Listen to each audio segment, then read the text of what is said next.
Today we're following the careers of 100 one-star wide receivers, and we're here to see if any single one of these one-star players can emerge as not just a contributing player, but a star player, maybe even go all the way to the NFL. So how we're going to be breaking this one down is every year we're going to take the top 10 one-star receivers that do end up committing, if there are 10. I know if you watch the quarterback video, there were years where only like 3 or 4 would commit, and then there were years where 10 would commit. And you know, wide receivers, though, there's a lot more of them. There's a lot more need for them to be on the team for depth. There's a lot more need for them to be contributors, since there's going to be 3, some teams even 4 playing at once. So you know, when it comes to scouting these players, here's kind of a little bit of a rough idea of what they're going to be looking like at the start, and if you get any gems, what they will look like. But I mean, you can see here, I'm scouting 35 of these players, and all these guys aren't even going to end up committing. So here,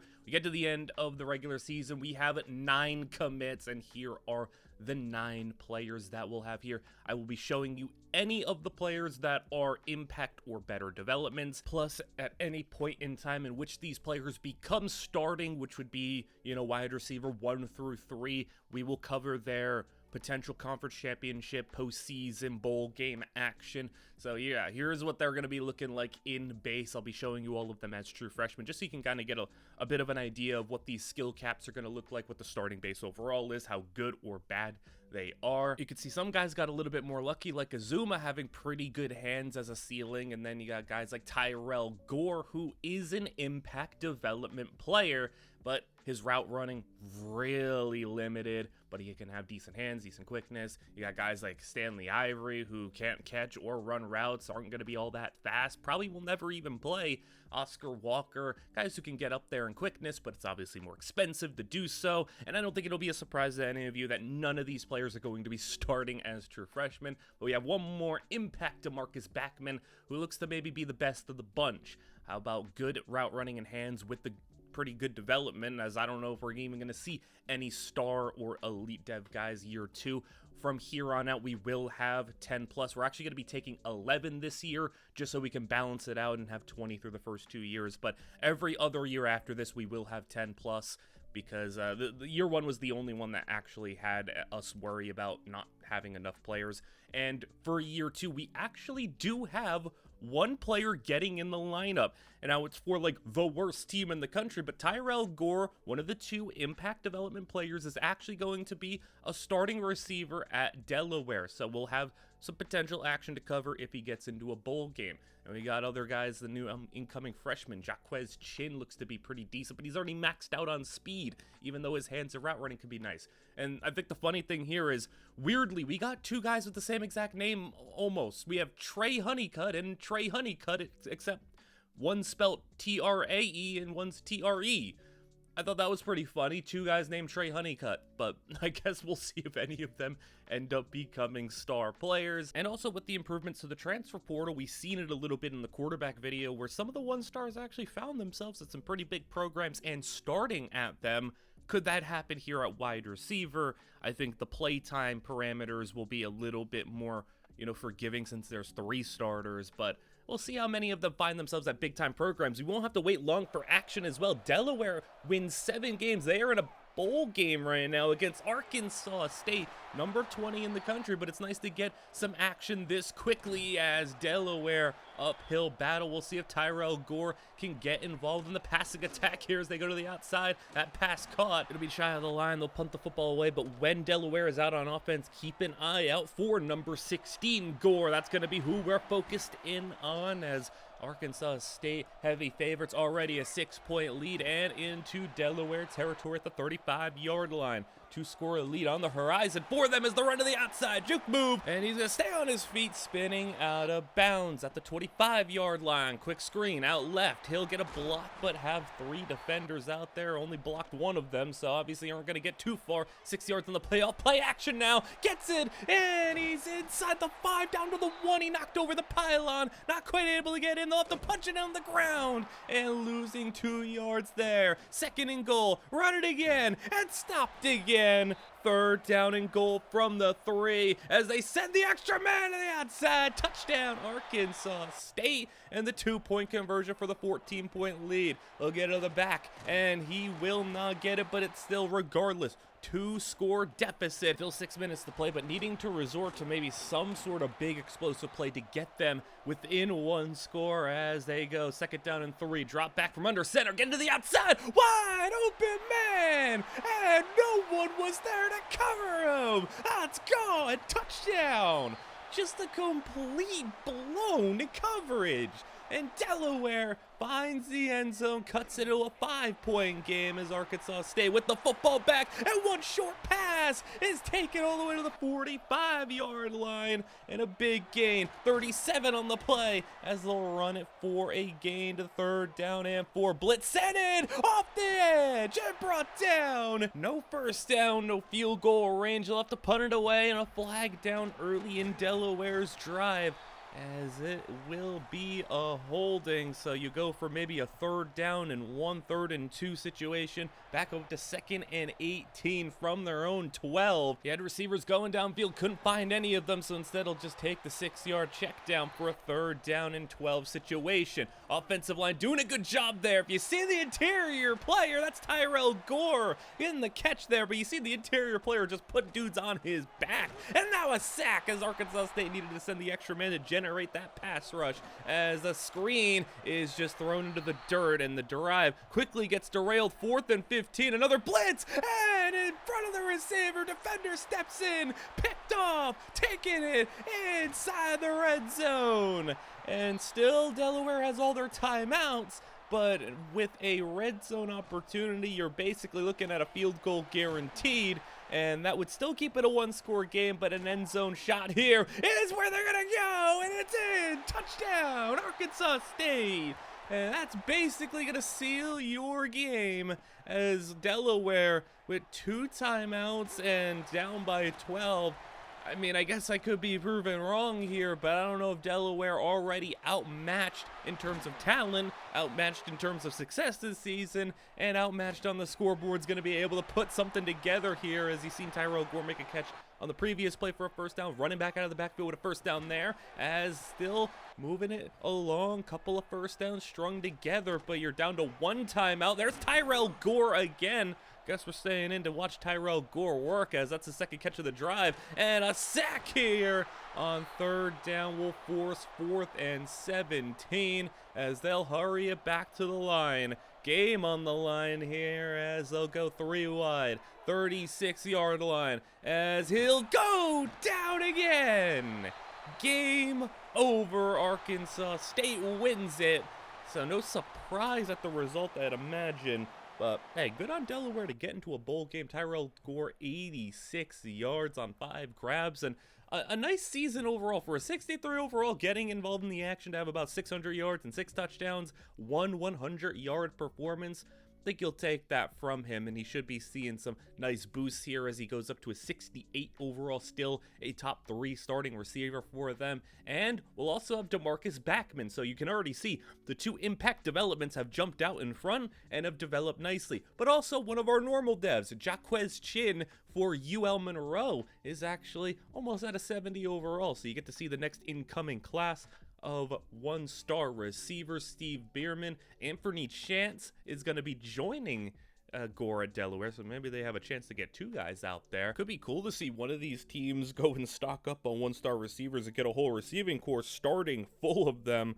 I don't know if they'd be all that successful of a team unless they got the favorable side of development and some impact guys, but could be cool to just see a duo or even a trio of 1-star receivers as your starters, as this next batch of guys, so far at least, nothing when it comes to impact dev, but we will have 9 normals in this one, but we will actually have 1 impact. The last guy, the number 10 guy that we got, was George Hawkinson, Western Michigan. Now, just because you are impact dev, 1, it doesn't mean your caps are going to be good. Your caps could be, power and elusiveness.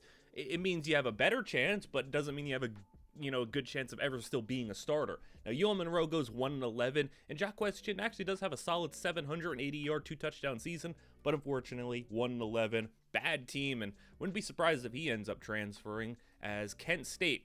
Now, I usually want to cover conference championships. I seen Kent State go 6-6.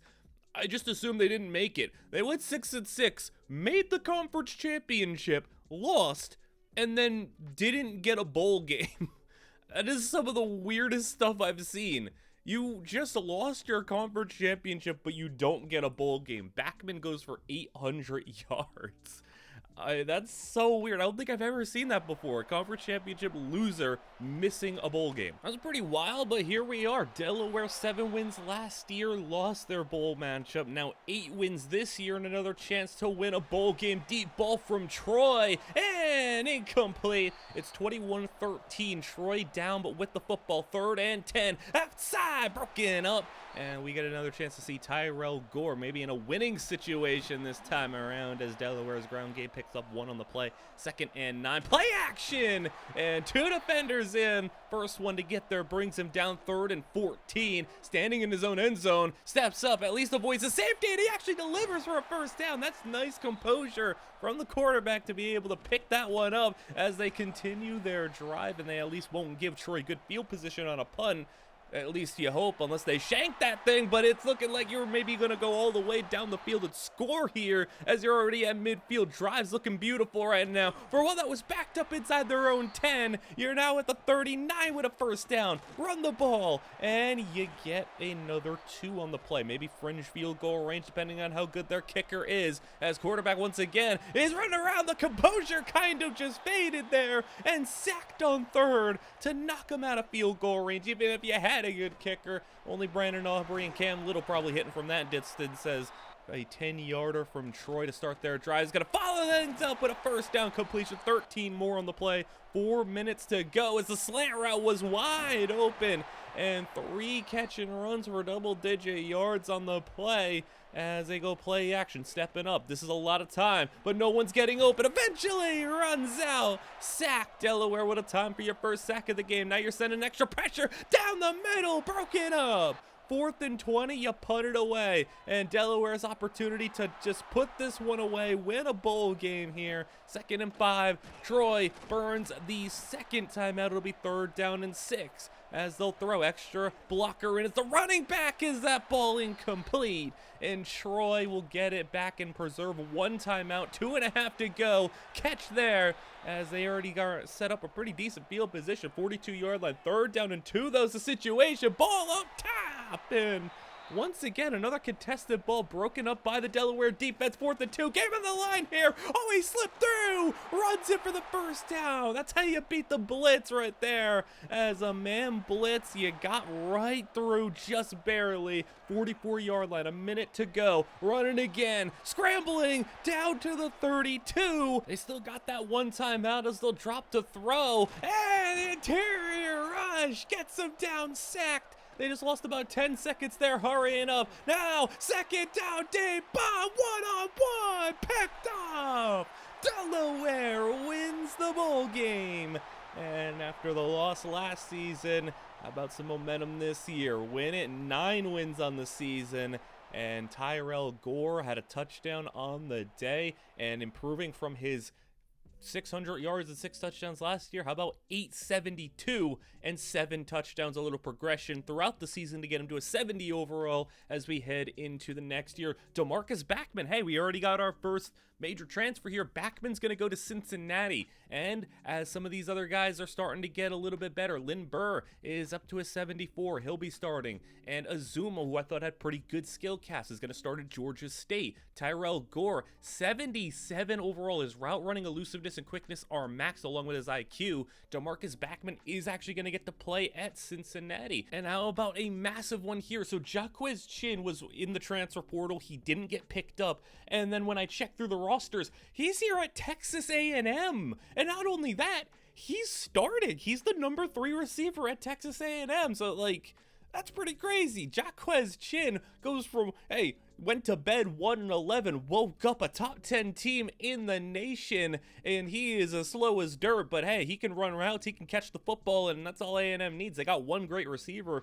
He's just going to be a complimentary piece, so that's pretty cool. We got 2 transfers, and it's always big for these players to go to these different schools where they are in the SEC and have better coaches and development teams around them. They can get better faster. They can get more XP. They have a better chance of upping their dev traits. So that stuff really matters for these guys. So getting to go to Texas A&M, getting to go to even Cincinnati, going from, you know, UL Monroe and going from Akron and Kent State and all these lower schools, no disrespect to them. They have a much better chance, though, to develop, upgrade their skills. And you can see here, so Dion Burnett, I didn't get the thing of him actually being impact because you have to be like manually selected on the team, but Burnett, you can see like his skill caps are good. He is impact development, so I just thought I'd tell you that. But you know, it's weird. It's a very minor change they made to the game this year, but last year you were able to be like on a player or on a team, and when you're on that player, you can see anybody's development.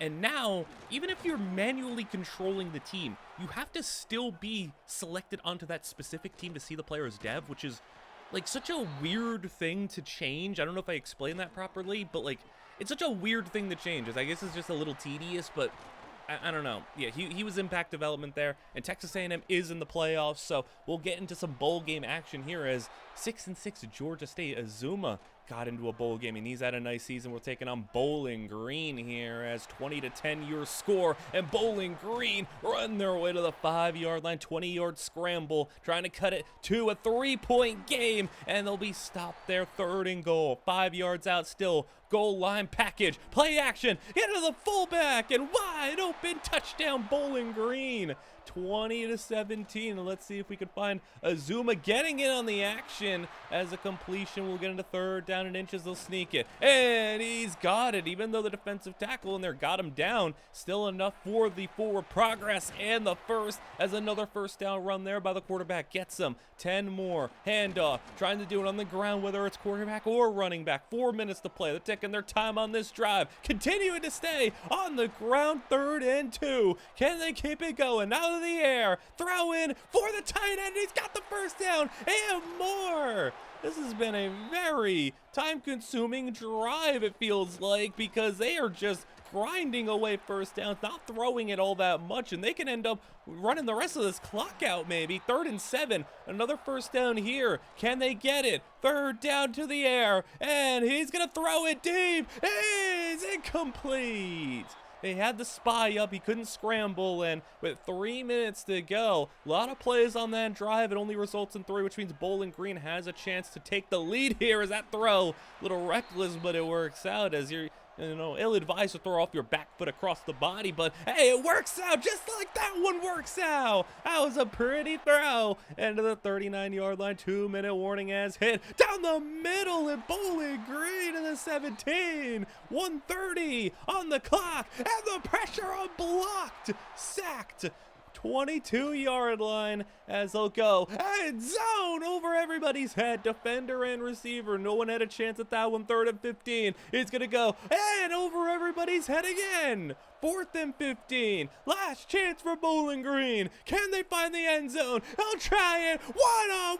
Always got it. Touchdown. Extra point gave them the lead with just a minute to go. So now turn to Georgia State, and they got 10 yards on their start. 1 minute and clock ticking. They have 2 timeouts. They're hurrying up. They're not burning one there. Maybe 25 yards for field goal range as they'll throw underneath. There is right at the line. They'll give them the 1st down. That's the 2nd timeout used, as they still plenty of time, plenty of opportunity, especially when you get a completion there. 1st down, maybe 5 more yards. That's a completion. That's 2. Make it 3rd down and 8. No timeouts left, and that ball caught and pushed out of bounds. That is exactly what they needed, and the throw over the middle is caught on the slant, and they'll get back, spike the ball, kick the field goal, and for the bowl victory. It is good, and Bowling Green, can he go 81 yards in 1 second, 1 play? Ball is incomplete. Didn't even make it to midfield.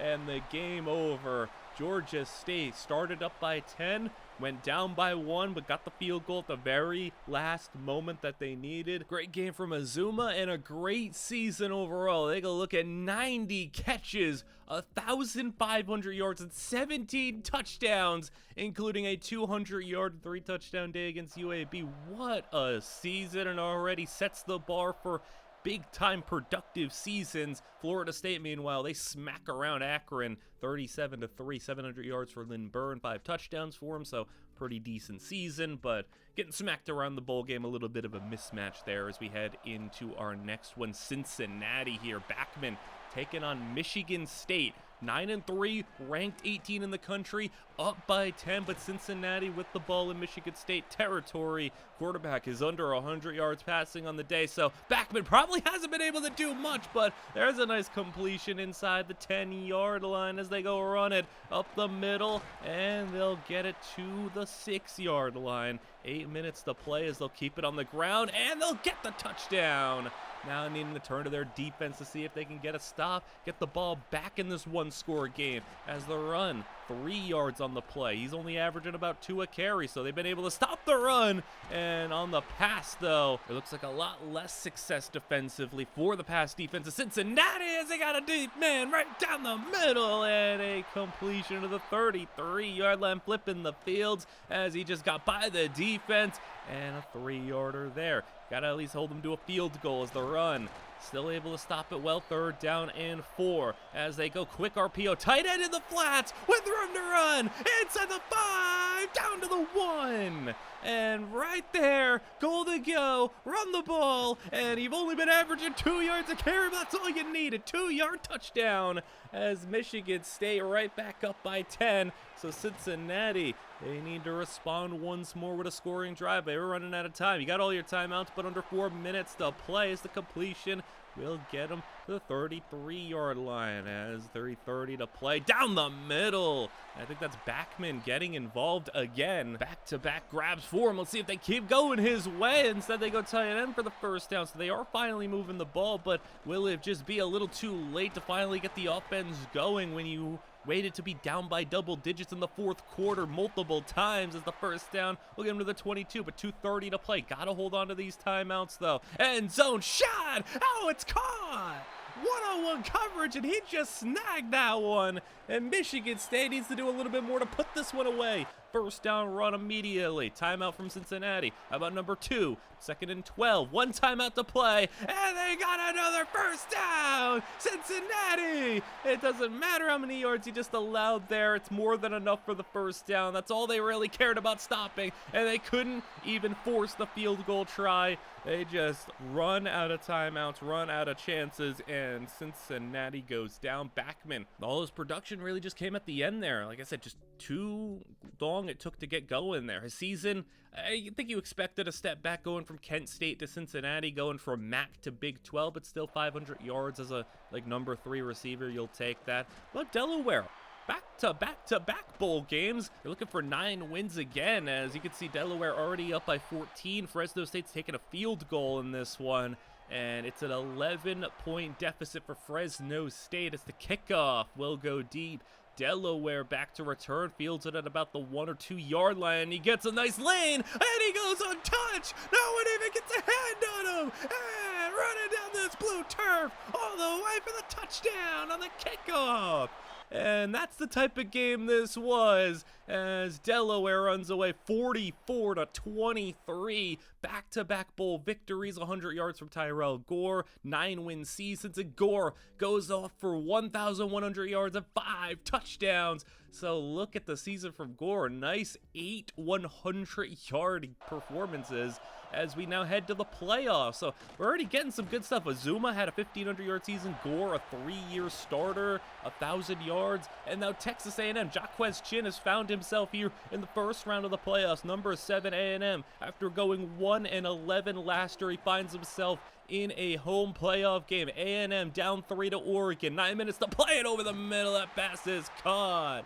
And a first down. 30-yard line read option. This is a receiving core that has 1 star, 92 overall, and then the rest it's just Chin and a bunch of other contributors. So, I mean, really, he could be as high as the number 2 priority on this offense to get the ball to when it comes to the passing game. 32-yard line here. Is that pass caught? And a near first down. It's 4th and inches, and they will kick a game-tying field goal. Could have considered the 4th down try there on just inches to go, but instead Oregon will take it back in a tie game. Immediately a 19-yarder to start the drive. 7 minutes to go in the run as the defensive lineman can't chase him down. He tried, but a double-digit yard run there already in A&M territory. Slant route, he reached for the first down, got it there as they go play action now. Wide blitz around the edge as they set his feet and throw it down the middle. Strike in between 2 defenders and a first down as the quick hitch route will get him inside the 10 now.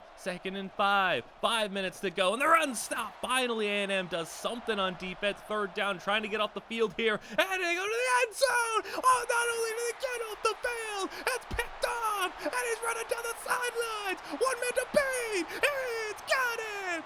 And he's gone. Touchdown, A&M. He was able to outrun the lineman, no problem, but the quarterback, the only one that could tack him down, couldn't do it, and it's 20-13. A&M just flipped the script on Oregon, as now they need to go with 4 minutes to go and get a touchdown right back where they thought they were going to find themselves at the end of last drive. But A&M, I mean, the safety just jumped in front of that one. 3 minutes to go, 48-yard line, pass over the middle, defender tackled the wrong receiver, and instead it'll be 3rd down and 1. Sneaks it for the first down. You can see the defender, though, I guess he played the wrong receiver. There was a congested area. Other receiver came up with it. Now a screen and a first down to the 27. We hit the 2-minute warning. Oregon now maybe looking to force overtime. Maybe they'll go for a 2-point conversion if they feel bold. 18-yard line, jet pass, and he's losing a yard. 3rd down and 2. 1:20 to go. Draw play. Catches A&M off guard. Nice call, though. You have plenty of time here. Another draw. Well, I guess it worked the first time. Why not again? You'll take 5 yards.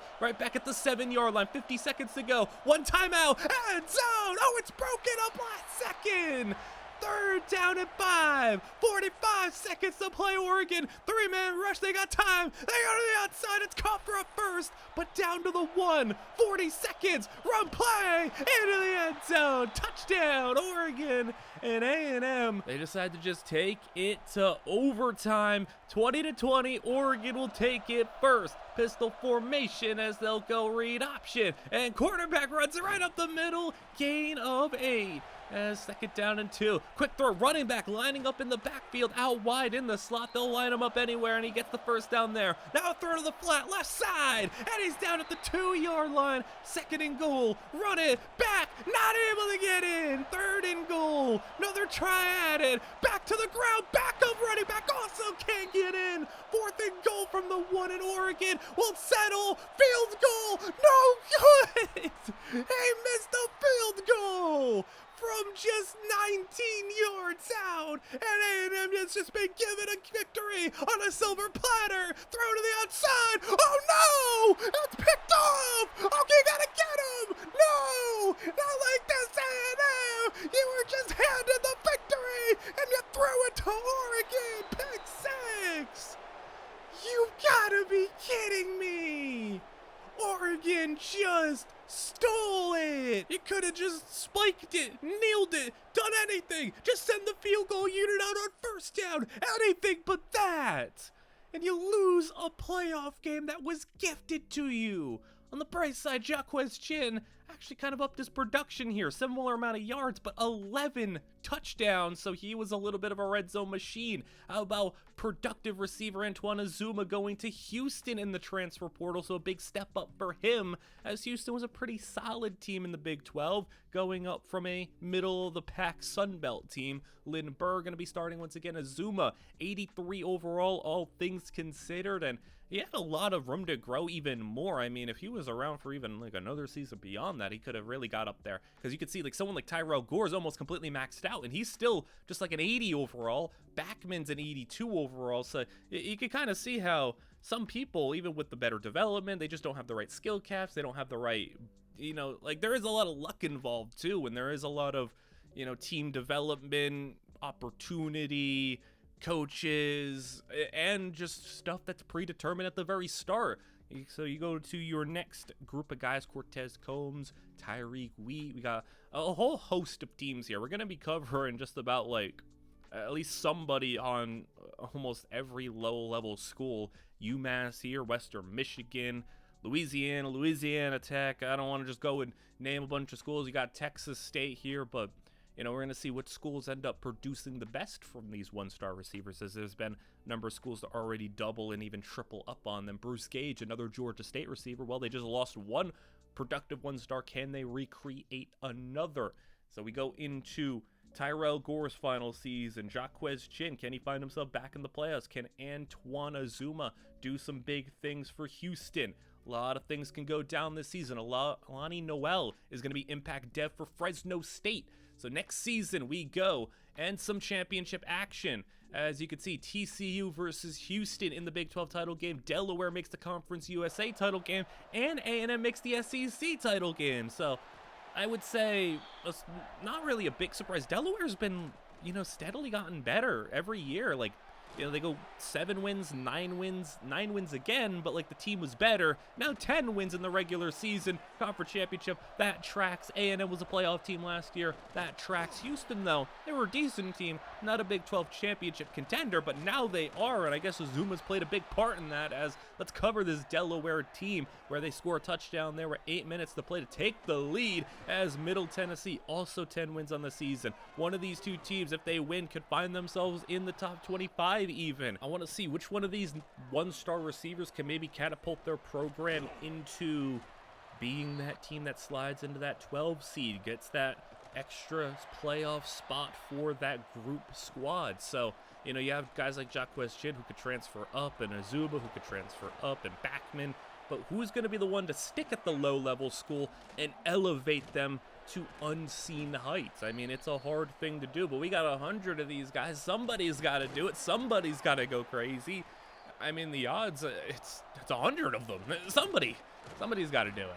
So, I mean, that's the hope at least. I mean, I guess we've had results where it doesn't go our way, but hey, we're doing pretty good right now. Delaware probably won't slide into like a 12 seed playoff spot, even if everything goes their way. But I mean, if they had maybe one more year with Tyrell Gore, who knows? Who knows what would have happened? 4th down and 9, though. They may be down by 3, but they had to punt that football away and trust their defense to get a stop on Delaware. 1st down run off the bat. There goes 40 seconds off the clock. Play action. 2nd down.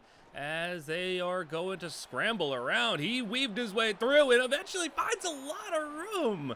Hey, nice job managing the pocket there, navigating it, stepping up and running for a 1st down, as they are just stringing together more 1st downs. How about one more maybe even to end this game, as the run will get him close to the 2-minute warning. Yeah, here you go. This is your game. 3rd down, he slipped through. 1st down.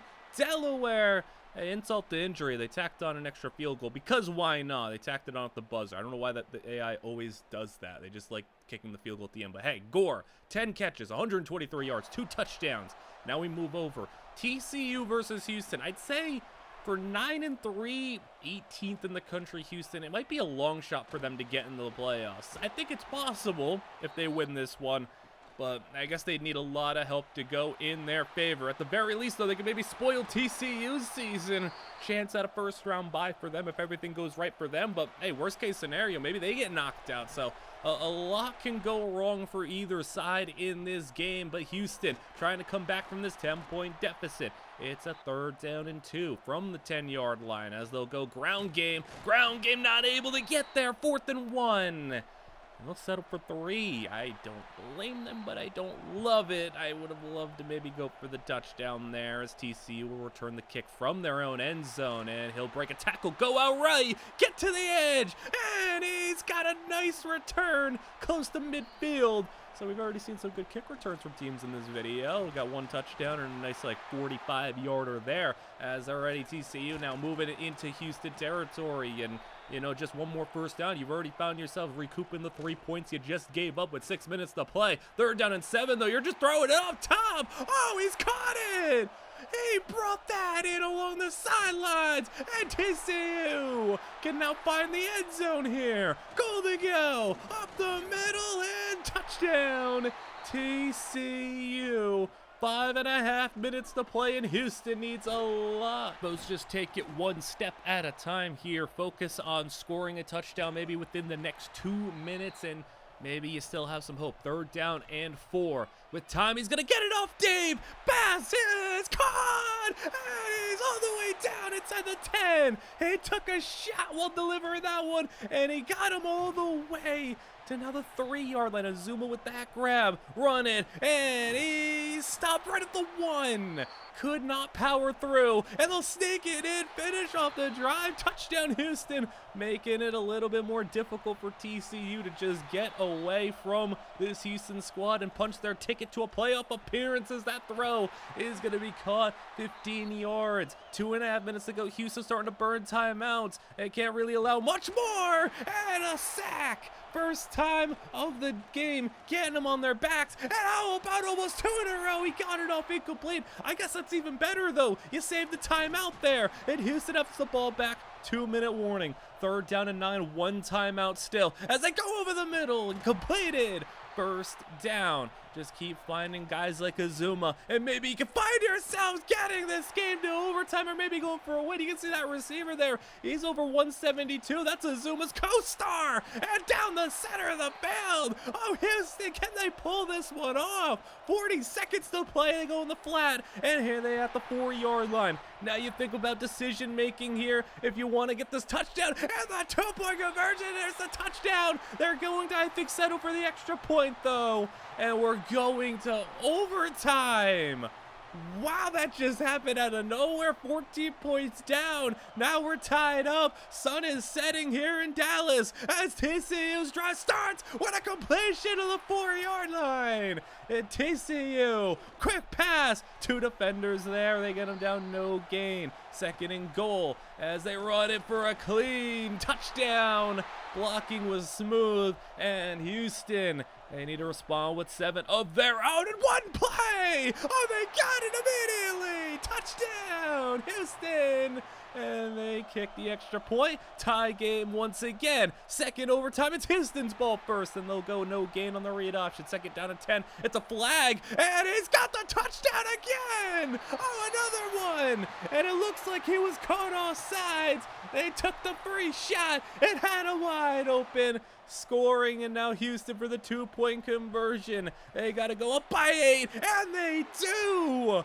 Oh, Houston can actually do this right now. TCU, they need a touchdown and a 2 just to keep things going a little bit longer as TCU is sacked. Losing 7 on the play. They'll go back. 2nd down and 17, and they get it all back in the 1st down inside the 5. TCU is spinning up an defender. Touchdown. And now they need 1 more conversion to keep the game going. 42, 40, TCU. Stop. Game over. And how about Houston winning it in double overtime? They were down by 10 to start. They were down by 14 with 5 minutes to go and win it here. SEC title game, meanwhile. Oh boy, that did not go the way of the Aggies. 49-14. Georgia stomps all over A&M. So, I mean, you gotta go have a quick back down to reality moment as Jaquez Chin will have to go the long way in the playoffs. So TCU still makes it, and unfortunately Houston does not. So that stings. Houston did all that and they didn't even get in the playoffs. Meanwhile, Lynn Burr, how about on a bad Akron team and a 1,000-yard receiver? So good for him producing on that garbage team. Taylor Lemons, how about another Akron receiver? How about another 1,000 yards? I mean, they were throwing the ball a lot since they were losing, so good on them to have two 1,000-yard receivers, both one-stars. Vince Terrell on a low Arkansas State squad, 700 yards. And we will move ahead to Cincinnati. Look at that, 4-8. Ugly. DeMarcus Backman, 700 yards, so he didn't quite ever hit the high that he hit for Kent State, getting 800 yards, but I mean, sometimes the transfers don't always work out for you.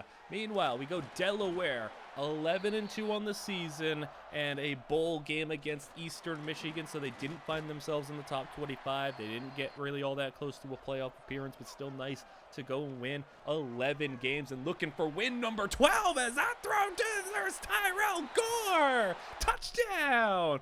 Right between the two defenders. He split the defense in the zone and just had enough to get all the way. So we already get to see Tyrell Gore score a touchdown here.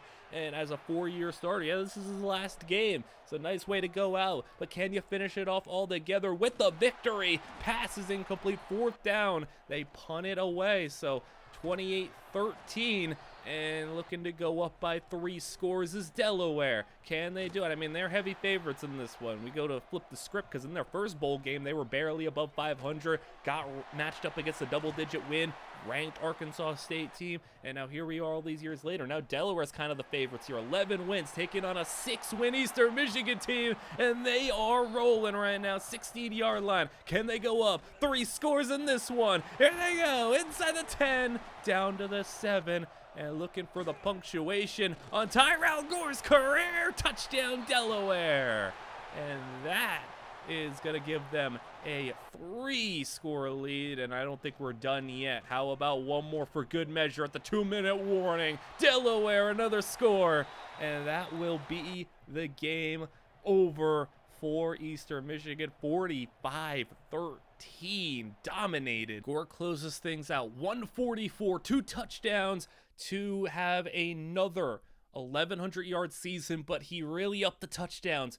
15 end zone trips this year, so a really successful career for Tyrell Gore, and it's nice to see him go progressively get better, progressively be more productive, and just help that Delaware squad get to higher heights that they hadn't quite yet seen. Houston, your consolation prize for not making the playoffs but winning the Big 12 is the Alamo Bowl against the 6-6 Washington team. So not the best consolation prize, but hey, Washington State playing them tough right now, but Houston ready to take the lead here, and they do. Touchdown, Houston, 20-13. As they go jet pass, Washington State with it back, and they get 7 on the play. 2nd down and 3, run it again, and stopped at about a yard. He's only got 7 carries for 7 yards. Rough game, and an incomplete pass here. They'll have to punt it away. 3 and out. Washington State, look at the pressure that just, they bowled over the quarterback, but he still got that throw off. That's pretty impressive to still be able to get that throw off in the face of pressure. Have it be completed, get the 1st down. 2nd down and 7 though. As we go 39-yard line, they go with the screen. Oh no, it's picked off. They picked off the screen and take it back to the 22-yard line. That's not something you see very often, but a really heads-up play from Washington State as they get it all the way on a 9-yard run to the 13-yard line. The return was pretty solid. If it was a little bit faster, he would have been able to get to the end zone. That ball was dropped in the end zone. Meanwhile, got to make up for the miss there and get the 1st down goal to go. 1st down with 6 yards out. And so this time, got it. Tie the game up with under 6 minutes to play. 15-yard line as Houston gets a completion. 3rd down and 3 after the pickup.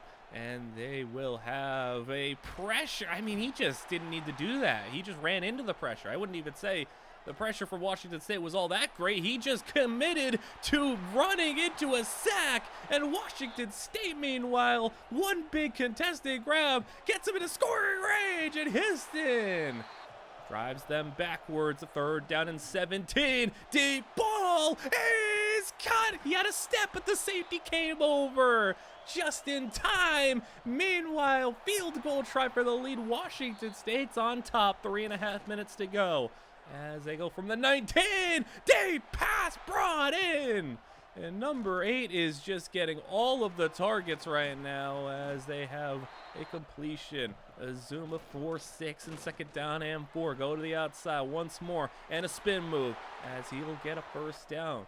Quarterback, though, 250 on the day, looking to shake off some of the struggles that have plagued him since scoring that 20th point on the board as they get a first down completion there. In position to tie it. Can you take the lead? They'll go with a completion. There's it again. And touchdown. This dude against both Washington State and TCU has just been reeling in everything. And Houston got the lead now. They were able to beat TCU because of him. And now can they win their bowl game because of him? Screen, second down. They will not go 3 and out or 4 and out here. They move to the 34-yard line. Field goal won't be enough here. It's a 4-point deficit, and they get pushed out of bounds for a first.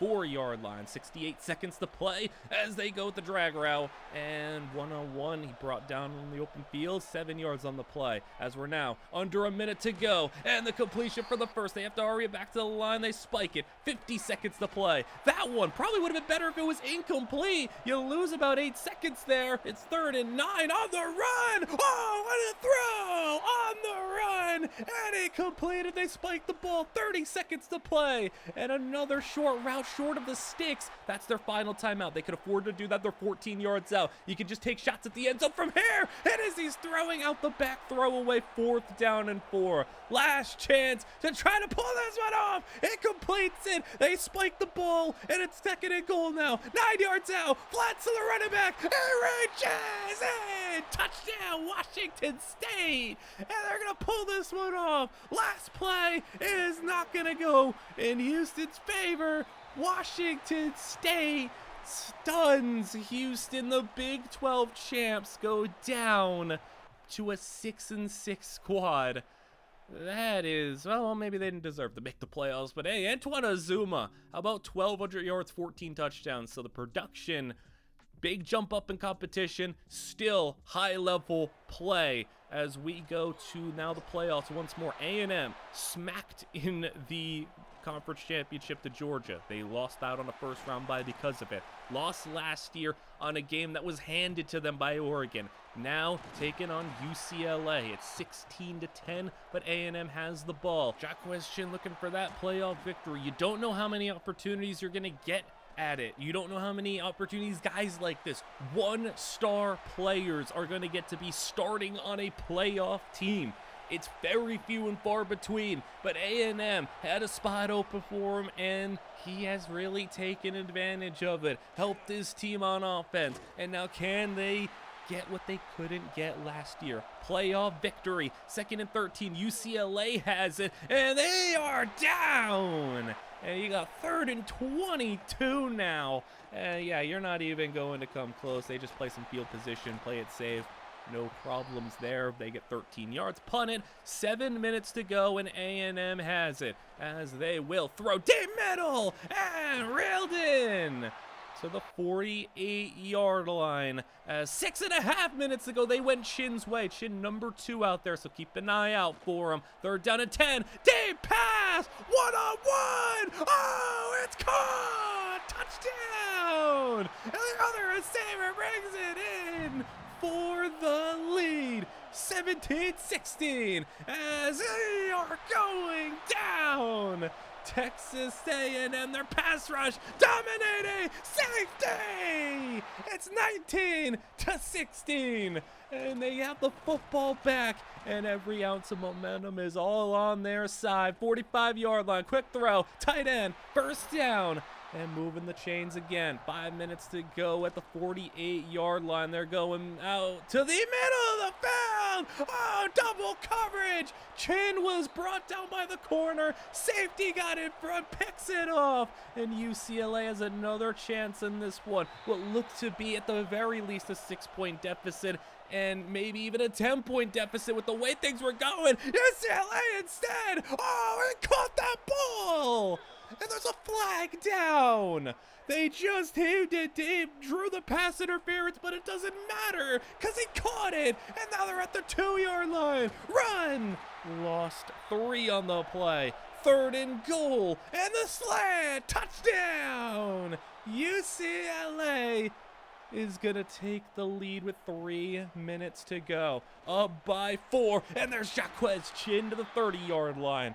And got to get these guys going. There's Chin again. Another completion, another 6 yards. So you can see who they're leaning on right now. Triple option, pitch it out. And the receiver not able to get far. Just 2 on the play. It'll be 3rd down and 2. Just over 2 minutes to play. And this quick pass for the first.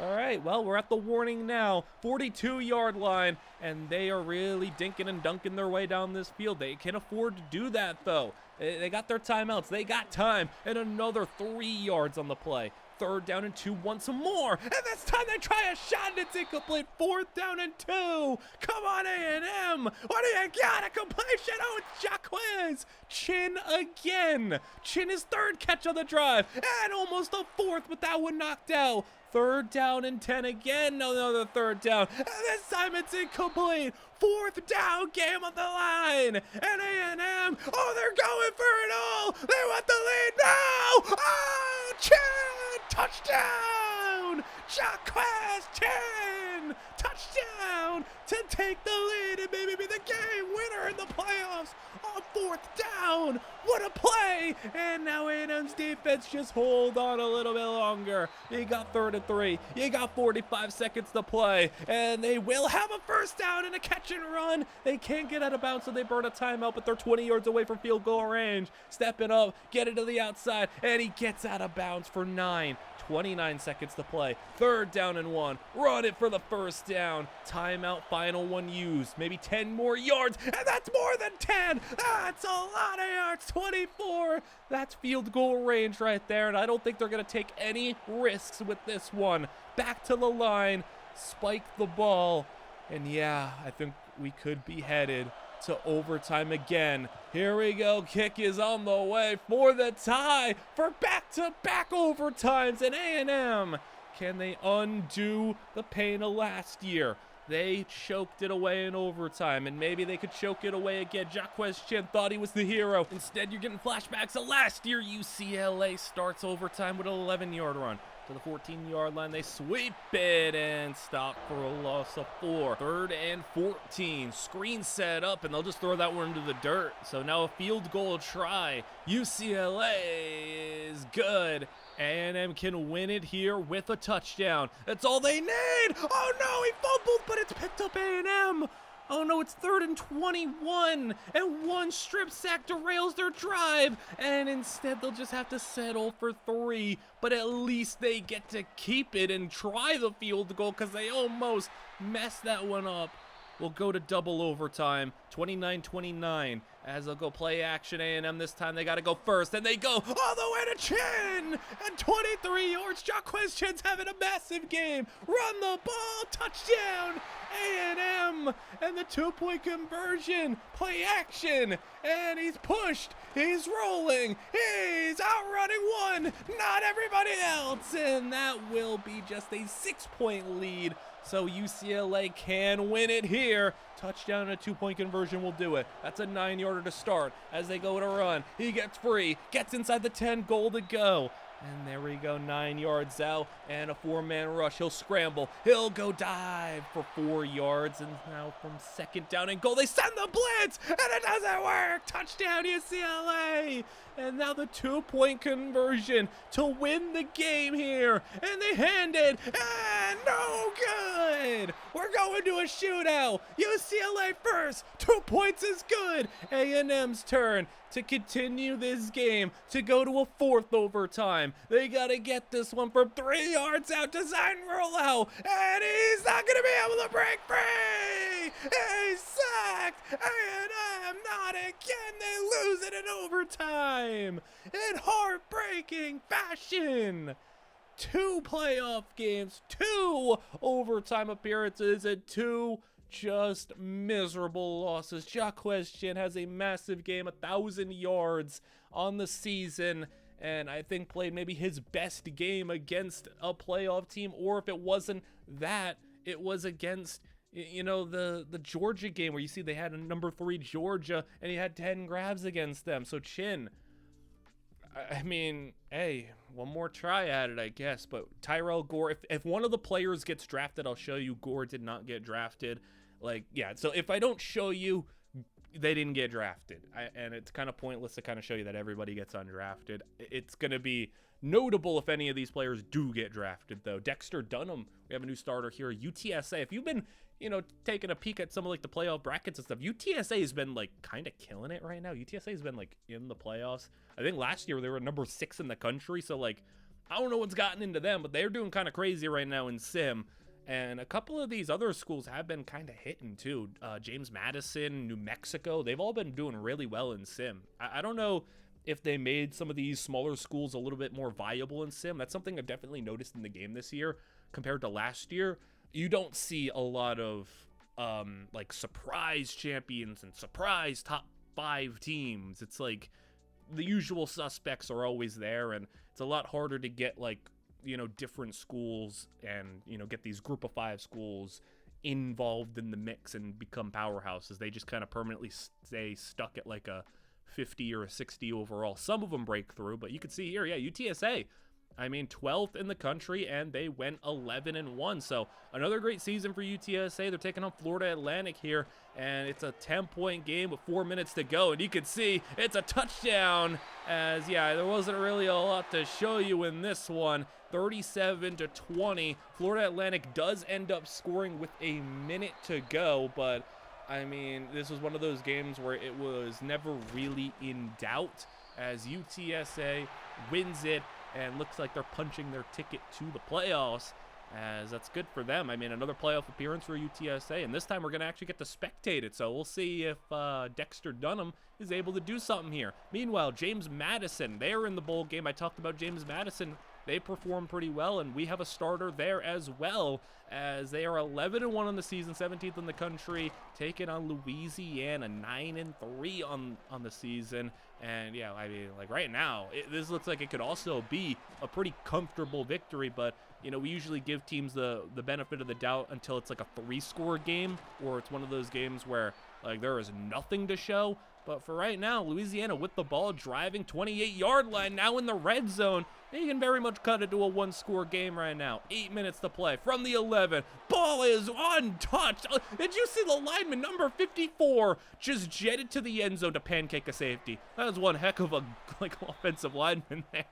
Just jetting to the end zone to pancake a safety is beautiful. Meanwhile, James Madison can't run the ball to save their lives. 13 carries, 13 yards. And on 3rd and 14, they don't get it. Just 2 on the play, punt it away. And Louisiana, I mean, suddenly they could tie this game up on this drive, and they'll go outside for a completion. And, well, they're at the 34-yard line right now. And, I mean, 15-0 in the 4th quarter. You'd think James Madison's running away with this one, but instead, Louisiana has hung around just enough to be able to get back in it. 1-score game, and now, after 1 3-and-out, they get good field position. They punch it into the end zone for a touchdown. Tie game with the 2-point conversion, and they won't get it.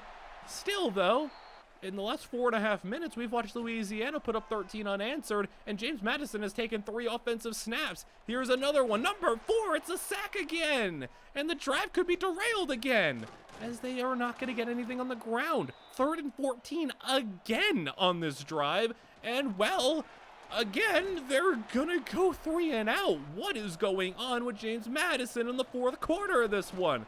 They've got 6 plays, and they've got nothing, as Louisiana could take the lead here. Once again, you go 3-and-out inside your own 20. You're giving them good field position. They're at midfield, 3rd and 2, and now in enemy territory, and more. Oh, he's gone. Touchdown, Louisiana. That's the lead.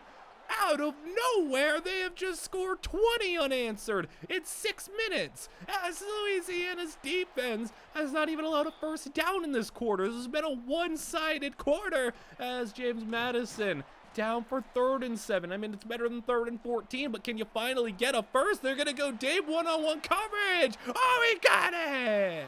First down, and finally, not only a first down, but a big play to move the football. He's immediately getting sacked, though. 2:15 to play, clock running, 36-yard line, 2nd and long. He's got time, but no one got open. He'll scramble with a lot of room. First down, and he fumbled the football, and Louisiana picks it up.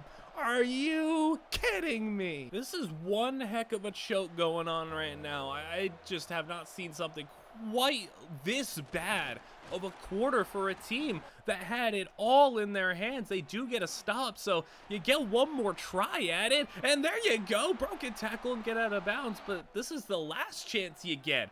And you're lucky to even have this with the way you've been playing in this fourth quarter. 38-yard line, 90 seconds to play, and they will get to the 30-yard line. And second down and 2. Completion to the 22-yard line. And all this, they could still pull it off. And no, he gets sacked.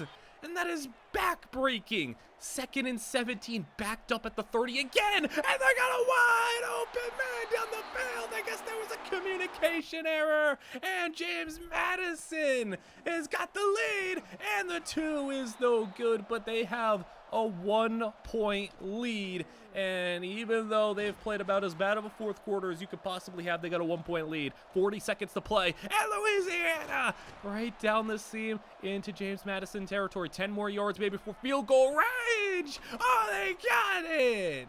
This, I mean, I would say James Madison, with the way this fourth quarter's gone, doesn't deserve to win it. And it looks like they're not going to win it unless they block this or he misses, which he will not miss the kick. And James Madison, one last play, is not going to happen. That is crazy. You were up 15-0. You were dominating. You were doing everything right until the fourth quarter started and it all unraveled. Emory Dobbins, who is the starting receiver, one of them, 51 yards. We go to the playoffs. UTSA is in, A&M also in, on the same part of the bracket.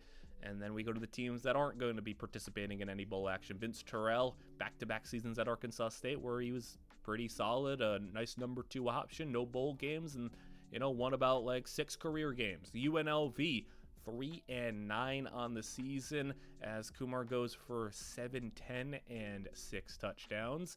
140-yard game, though, at least, so good on him for that. And then we move to a dominant game here, 33-3. A ranked FIU team demolishes Coastal Carolina, so we won't have any Coastal Carolina bowl action to watch, as Adrian Ware goes for 850 and 5 touchdowns on the season, 2 100-yard performances.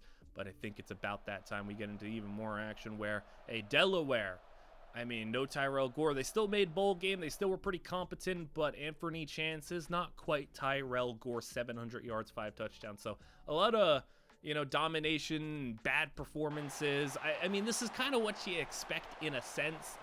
Kent State actually does kind of beat up on James Madison. 35-20, it's a lot closer than the game actually was. Again, it was one of those games where it's kind of hung around and you scored late. Emory Dobbins, though, a fine start to his career as a starting receiver. But only action we have to cover this year is the 2 playoff games, and you know, sometimes that's just going to happen. You have starting receivers. If a one-star player is starting on your team, then it might not be a very good team, so you don't make a bowl game, and then even if you do, it doesn't always go your way. So a couple of dominant games there that weren't really worth showing. I guess I could have showed some of Kent State, James Madison, but hey, I mean, James Madison was having another one of those fourth quarters. So how about SMU, Texas A&M? A&M back-to-back games where they went to overtime in the playoffs and had round 1 exits. They've basically kind of sat among the same spot they have been every year. First round, 10 wins, you know, anywhere from the 6th to 10th seed.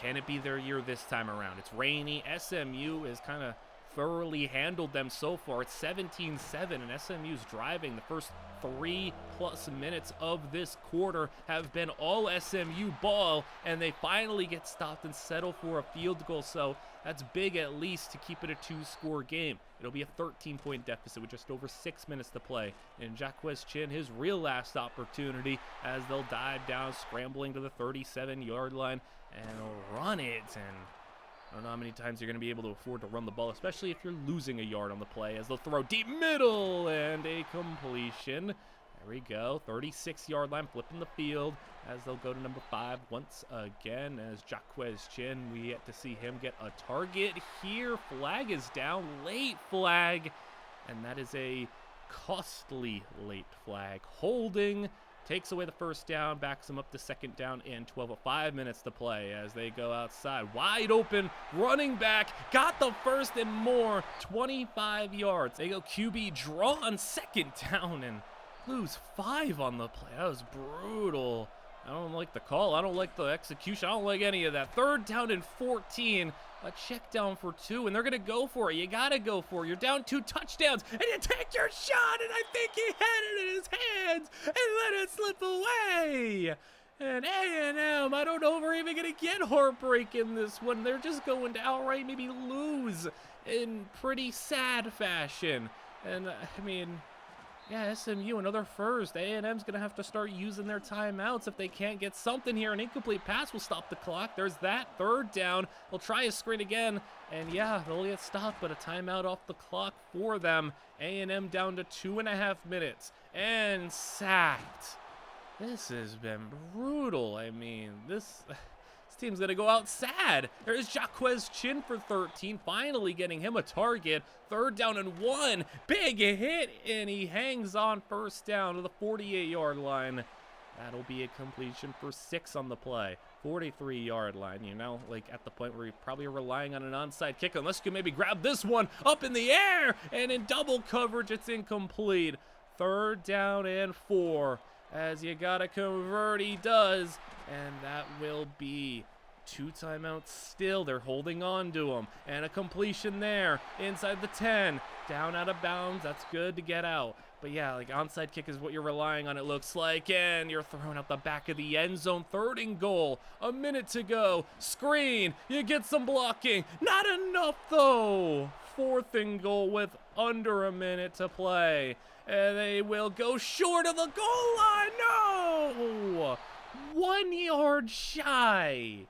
And it was still a long shot, even if you did get it into the end zone there. You had to have gotten an onside, but Jaquez Chin goes out just shy of 1,000 yards. And oddly enough, just couldn't find the end zone this season. But I think overall, a really successful career, especially for a guy that, I mean, started as a 1-11 UL Monroe team and 1 star. It ends up being a starting receiver for a playoff performing team as UTSA takes on Michigan. A big play from UTSA here. They've been consistently actually like a top 10-ish school the last like 2 to 3 years. And Dexter Dunham, now a starter on this team. They're taking on this Michigan squad. 21-14, they're down, but they are in scoring range at the 17. Pass to the outside. Oh, it's caught. And that is Dunham for the first down, and he stopped in the backfield there on the option. 2nd and goal, runs it to a 3rd and goal from the 6 as they'll throw blitz and a free rusher going down, and they'll settle for the 3. That's a fine move. I don't mind that, but you missed the field goal. You can't miss it from that close. Come on.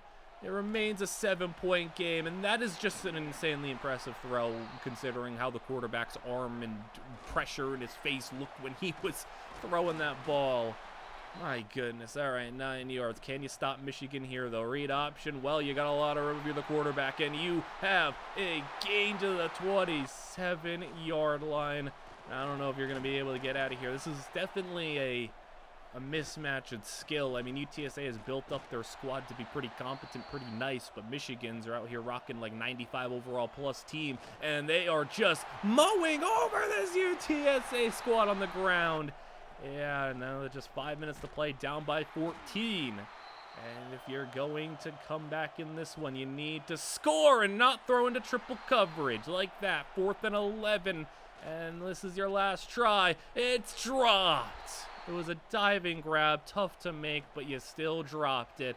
And Michigan now is going to scramble. This quarterback can't bring him down. He's just so slippery for this defense, as from the 5, he'll scramble again, he'll get in again, and Michigan will win this game. So a 35-14 matchup goes in the favor of Michigan. UTSA has to go back to the drawing board, and Dexter Dunham had 84 yards on 4 catches and 830 yards on 6 touchdowns. Pretty solid. Had one of his better games against Michigan. It was his 3rd highest receiving total. Anthony Chance going from Delaware to Northwestern, which is weird because well, he's not going to start for Northwestern. He's going to be the number 4 receiver. And, you know, a lot of teams' number 4 receivers, like, there are times where I'll simulate and the team doesn't even, like, ever throw the ball to their number 4 receiver. Dunham's at an 80 overall, so, you know, UTSA becoming, like, a more competent school. I think they're, like, almost like a 3-star prestige at this point. You know, they have better coaching, better development. Now he's actually being able to get up there and do some stuff. So good on them to be able to actually, like, develop their players. And I think this UTSA squad is, like, close to an 80 overall, which, you know, considering, like I said earlier in this video, how the teams are, the group of 5 teams are, and how hard it is for them to, in simulation, naturally become good. That's pretty impressive. It doesn't usually happen like that. So good on them, like I said. And we got these next crop of guys. It's not an impressive crop. I mean, we have a 49 overall sitting here. That's, you know, not great. UTSA, 14th in the country, and they're 11-1. So now they're on the outside looking in the playoffs. They can still maybe grab that 12 spot as UAB ranks. So it's not going to be an easy matchup. It's a ranked matchup. 2 teams fighting not just for a conference championship, but to maybe represent the group of 5 schools in the playoffs. UTSA has won, I think it's, they've won 12 games in like 3 or 4 straight seasons. 3 straight seasons, I believe. I don't remember. They were racking them up, though, and looking for it again as they are out at the 1-yard line. UAB, they're down by 14, but screen is going to get them in from 1 yard out, and they'll make it a 7-point deficit. So UTSA and Dunham will take over as they go with a tight end. They'll have it for a 3rd and 2 situation. They'll go little triple option, pitch it, and that's not... That was terrible. That was terrible. Oh my goodness. You had one guy in front of you, you had a 2-on-1 advantage, all the field in front of you, and you somehow fumbled that one.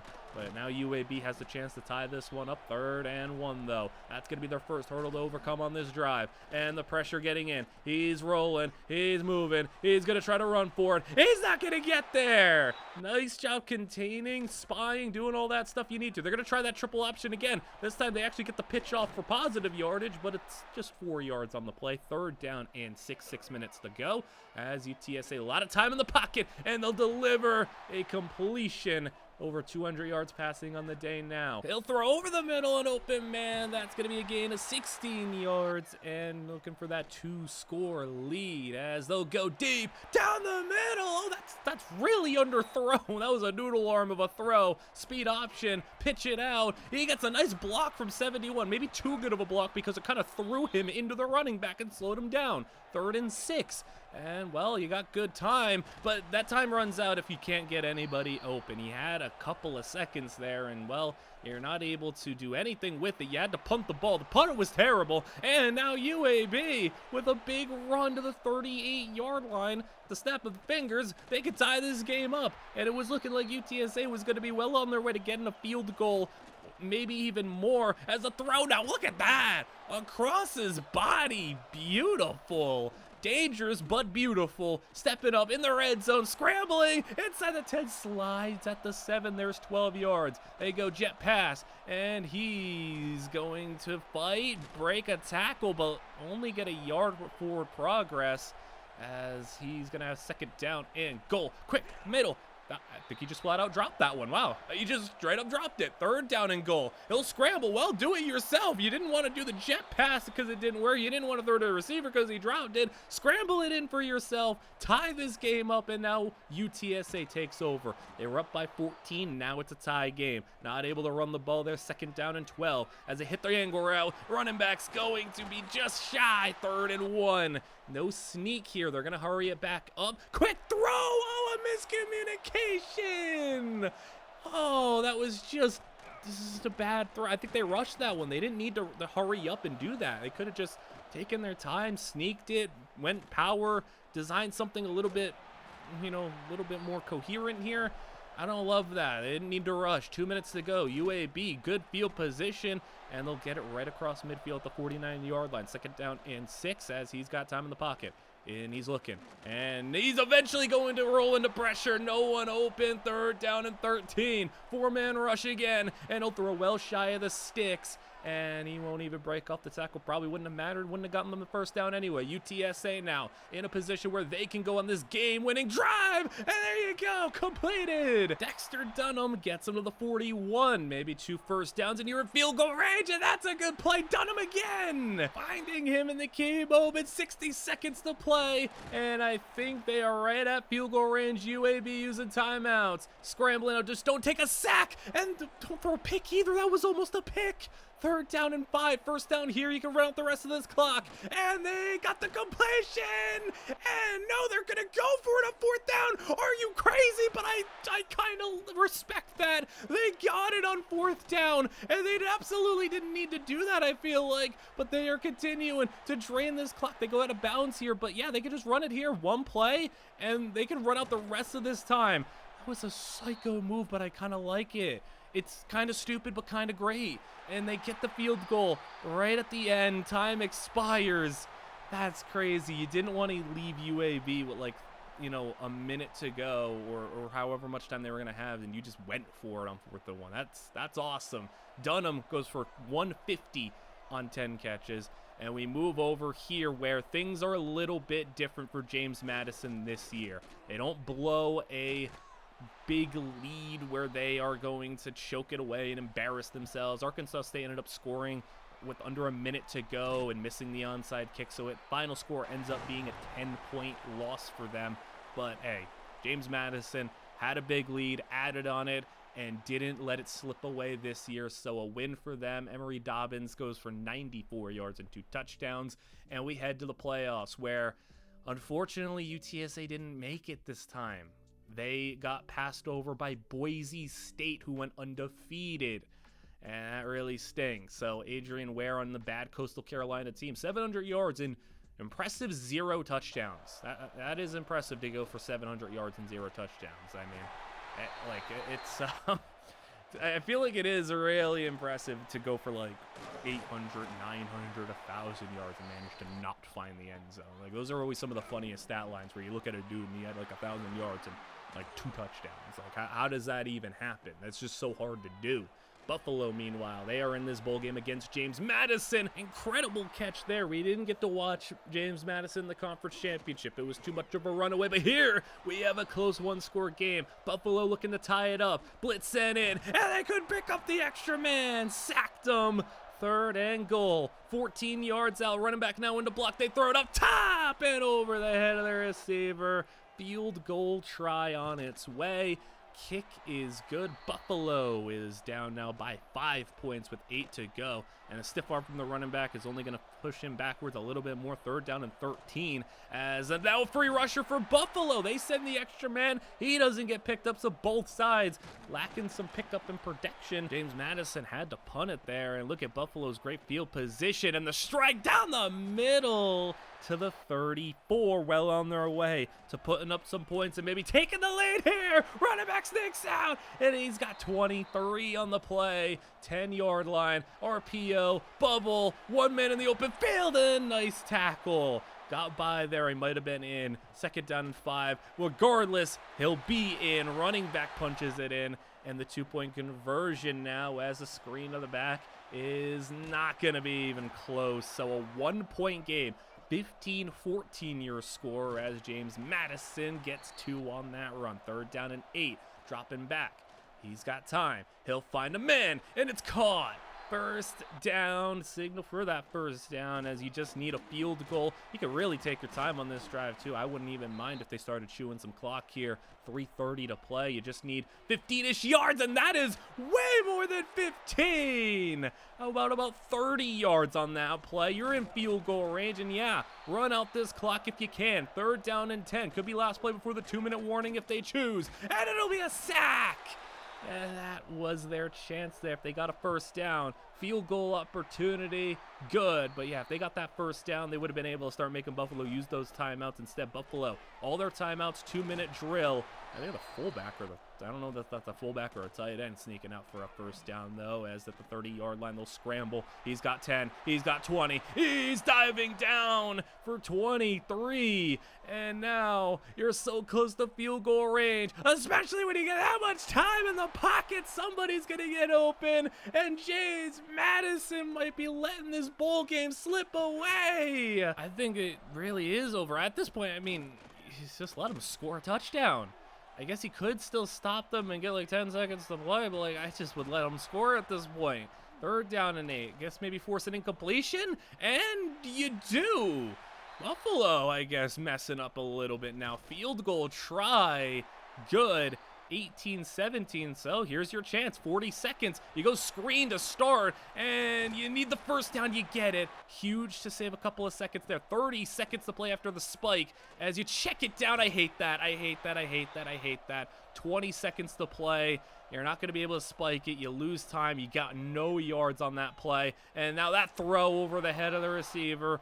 4th down with 14 seconds. You need a deep pass, and well, that's gonna be good. Oh no, why'd you run out of bounds? You had a lot more opportunity. Come on, 6 seconds, and it's gonna be game over. He caught it in bounds. That person who ran out of bounds, he had at least like another 5, 10, maybe even more to get on that. That could have got him in the field goal range. Instead, he runs out of bounds. Oh, that's ridiculously bad on his part. That was their chance. You had time. I mean, you even could have, I guess, maybe stayed in bounds and spiked it because you would have got clock stoppage. Even if you didn't want to take that risk, I understand that. Maybe you didn't. But, man, that is... Yeah, at least had to run for more yards than that. Now we jump over UTSA. Well, I mean, not a bad matchup for them. You missed out on the playoffs. You're the 14th ranked team. You take on number 17, an SEC team in Missouri, and a field goal here for the lead. Kick is good. You're up 17-14 as Missouri will take over, and the first play of their drive is going to be a pass outside. Oh, that's awful! Bad throw and picked up. Roadrunners football, the 38-yard line. As they'll go read option. Unnecessary juke there. That slowed him down and lost him 2 yards on the play. As that throw will now get him just a single yard. So you recouped half your loss, and now a 3rd down and 11 draw will kind of waste that drive. You don't even kick a field goal there, too. You couldn't kick a 50-yard field goal. Okay, maybe they went for it in the conference championship on 4th and 1 because their field goal kicker couldn't hit it. What do you mean you can't hit a 50-yarder? Well, your defense, though, they can go and put up some points for you because how about giving you the ball in the red zone? I surely hope you can hit a kick from here or maybe just score the touchdown to go up by 2 scores. 14-yard line. Pass is caught. 3rd and inches. Got to get the first here. This would be huge as they'll throw with a lot of time. Somebody got to get open. Maybe scramble. He'll try, and he got it. 1st down at the 6-yard line. Goal to go as they'll throw. That pass caught. Flag down. Touchdown. And that's going to be coming back. And it's an illegal man downfield. You just didn't throw it quick enough. And that's going to maybe cost you 7 points because you're backed up, and now you get sacked for a loss of 11. Well, I mean, now you're working your field goal kicker not hit from here. If you get sacked again, don't get sacked again. That'd be pretty bad as they'll throw it for completion. And yeah, they'll have to settle for 3. So unfortunate, keeps it a 1-score game. Kick is good, but you had a 10-point lead taken off the board, and you had opportunities. I mean, if your kicker was competent, maybe you would have had, a 2-score lead. Maybe you'd be up by 9 right now. If you didn't get a penalty, you'd be up by 10. Maybe even 13 again if you had the kicker. So some missed opportunities here for UTSA, but still can come out here on top as the deep ball. Missouri got a step. Oh, he brought it in. 1st down at the 17 with under 4 to play. Extra man sent in. They get another running back quickly, who will get 5. So nice job to beat the extra blitz there, and they'll go curl route. 1st down, no 3rd and inches. They'll call it close as they spread the field. No draw. They got a bunch of hitch routes. Someone's open. There he is. Touchdown, Missouri. As they just got in between the zones right there. It was a perfect call in the right scenario, and you get a touchdown to take a 1-point lead. But for UTSA, I mean, I guess we know the issues with their kicking. 3rd and inches. You got to get close as they throw it quickly, and the RPO gets him the 1st down. I think that was Dunham. He's in motion here as they go play action. Middle, caught on the crosser to the tight end.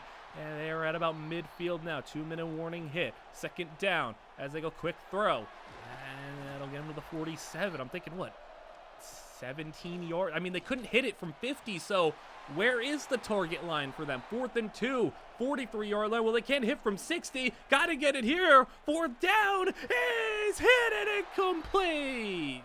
Missouri takes over. They had their chances. They messed up, and they are going to pay for it. Missouri first down. One more locks up this game, and there it is. Game over.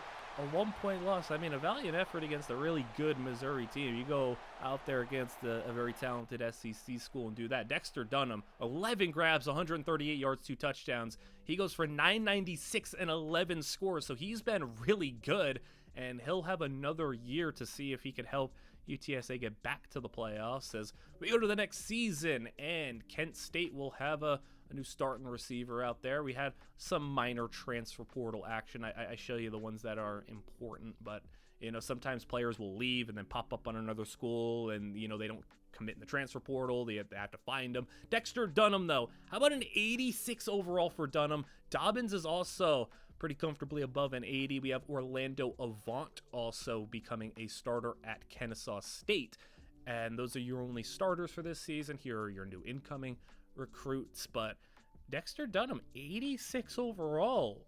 I think depending on how he progresses throughout the season, if he gets enough XP, if he can go up to an 87 maybe, like, we're looking at a potential draft pick. I don't know how high he'll need to get. You know, it does depend on the year, depends on how deep the receiving class is in the world of college football, but you know, high 80s will get you drafted maybe. So like there's a non-zero chance that we have ourselves an NFL player, and Dexter Dunham is on a really good UTSA team, is almost an 1,000-yard receiver last year, should be able to get to that this year barring health. Let's see. I'm looking forward to seeing that. And we have UTSA, well, they're back again, 12th in the country. This time they went 12-0, and they are in the conference championship, but they are taking on a Navy squad that's looking to play an upset here. They're 7-5, they're unranked, they're not playing for really much of anything when it comes to playoff implications, even being a top 25 team. They're strictly just playing for this conference championship and maybe a bit better of a bowl game, but yet still Navy putting up a fight and a touchdown to cut it down as the 2-point conversion is picked off, and it will be a 5-point UTSA lead. They will hold on to that. Can they come out here and send themselves to the playoffs? If they win this game, they are the highest ranked group of 5 team. A win here, they are going to the playoffs basically guaranteed. So like, it's all up to them.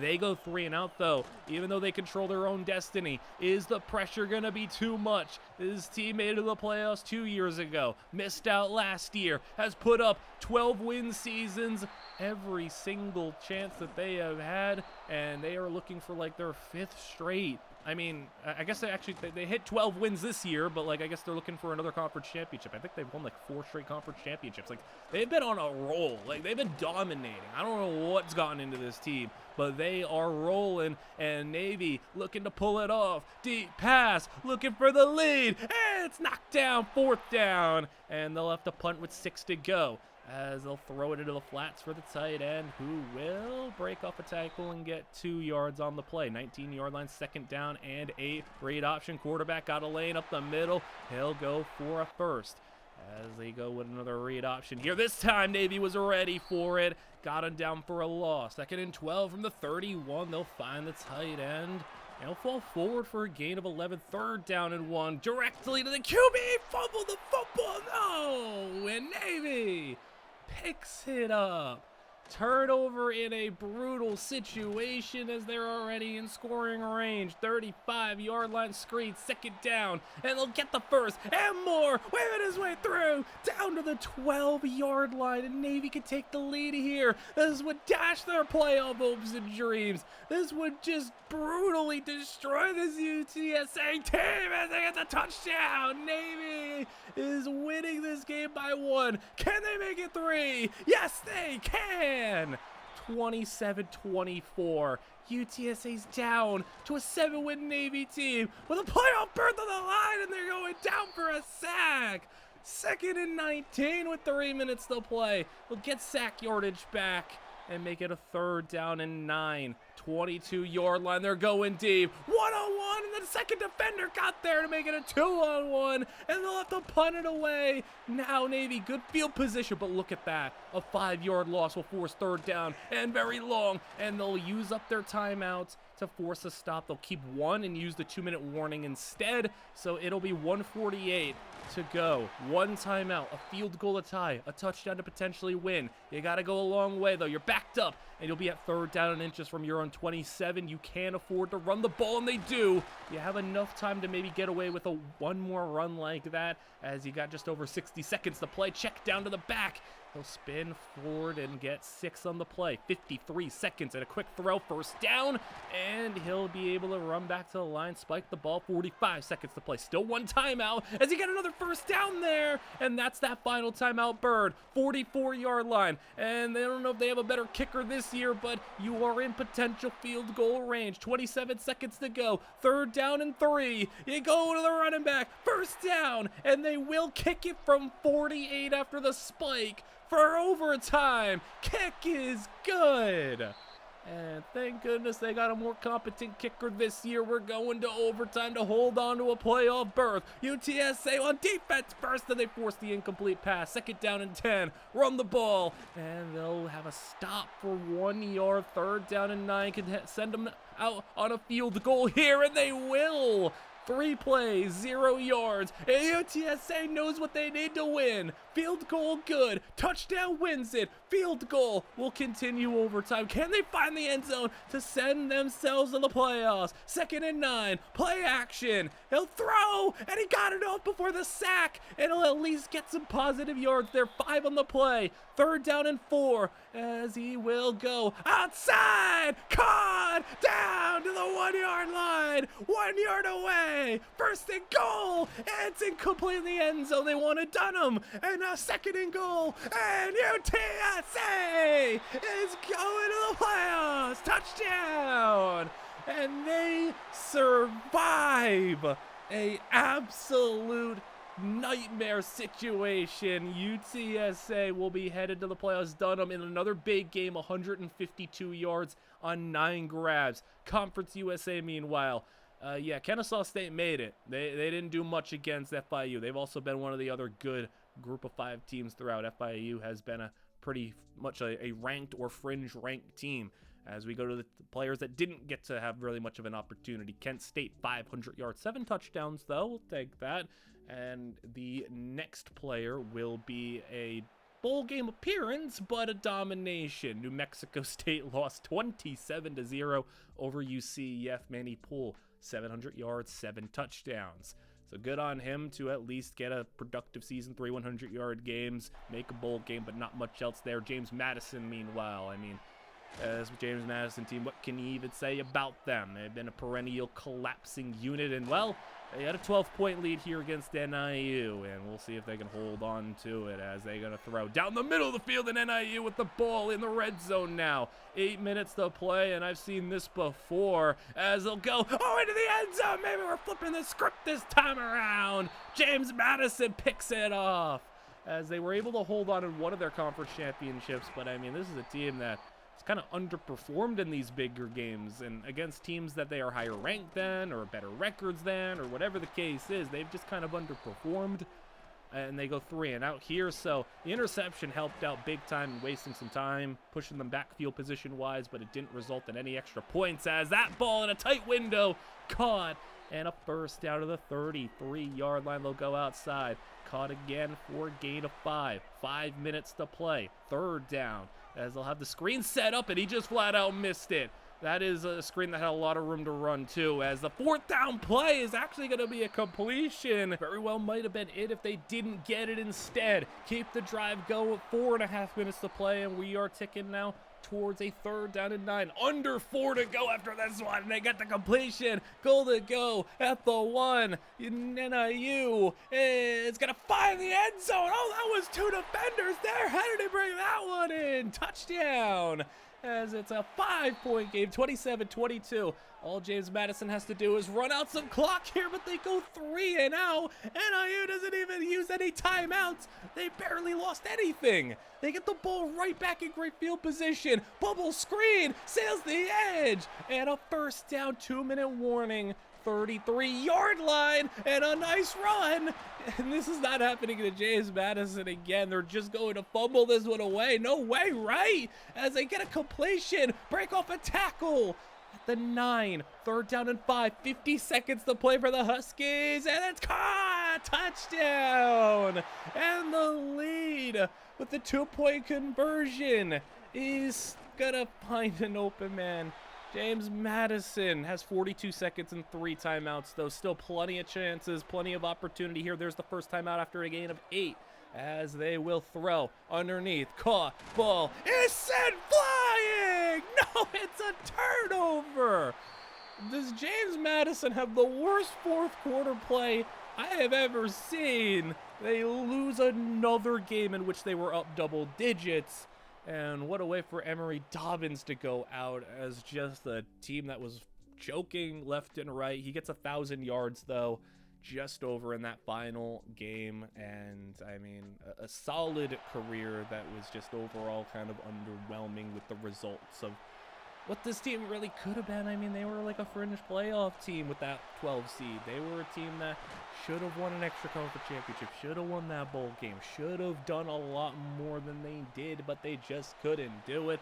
And now we're here, Orlando Avant and his Kennesaw State squad. They got demolished in the conference championship, but still impressive to get 9 wins on the board here. Looking for number 10. Both teams looking for 10 as that screen outside. Gonna be caught. Oh, he's on the run. He's not gonna be caught. It's a touchdown. And Kennesaw State goes all the way on a screen. It's 31-21. And they are up by 10 now with 9 to play as they send in the pressure and that throw over the head of everybody. 3rd and 1. They go run. They get the first down and keep the chains moving for 8.5 minutes to go at the 32-yard line. Run again. He's going to be slipping through, patiently working his way for 10 yards on the play.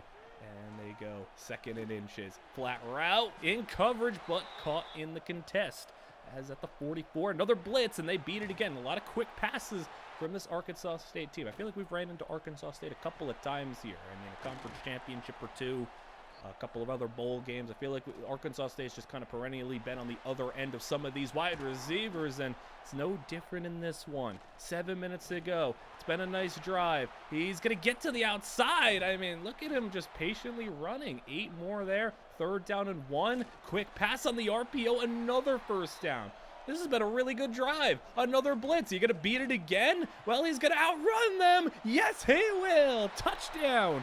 No blitz stopped him. No run stopped by the defense. No nothing really. It was just a really nice drive.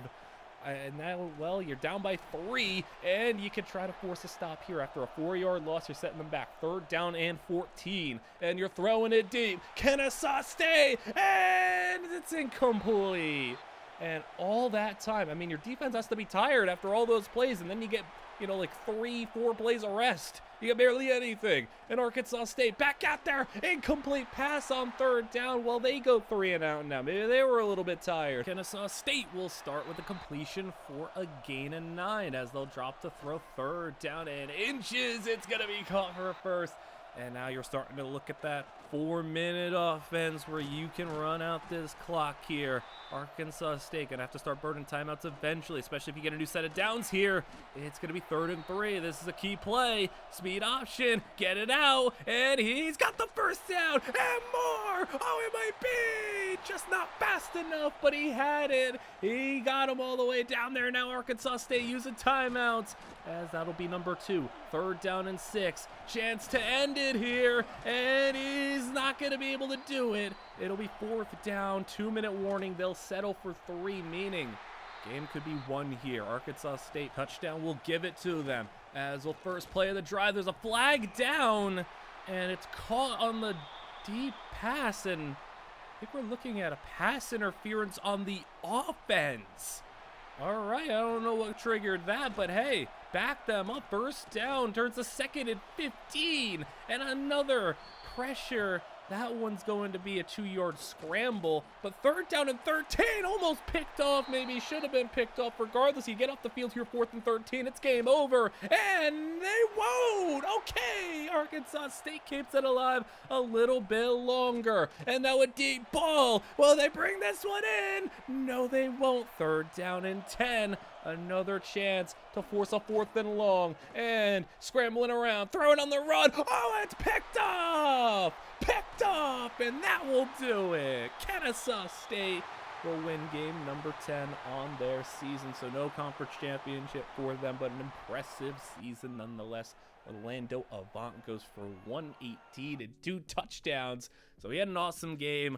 900 yards and 6 touchdowns on the season, and he saved his biggest for that game against Arkansas State. So here we are, playoff action. I said UTSA would have punched their ticket to the playoffs, and here they are. They get the 11 seed taking on Oregon, and this is going to be a big time matchup. 27-21. It's been high scoring in Oregon with the football, as we've seen what this UTSA team is capable of over the few years. Even when we haven't been spectating them, they have been perennially here in the playoffs. They've won playoff games before without Dunham, and now here they are trying to win with him. 1 yard out, 2nd and goal, jet pass, he's in for the touchdown, and Oregon up by 2 scores in the 4th quarter, and UTSA needing to make a comeback now as they're down by 13. Run the football, 8.5 minutes to go. They'll get 9 on the play. 2nd and 1, quick pass as that'll be caught, and they will spin through to the 40-yard line. Quarterback's got 330 on the day. He's been able to put up yardage through the air. Run game, meanwhile, not so much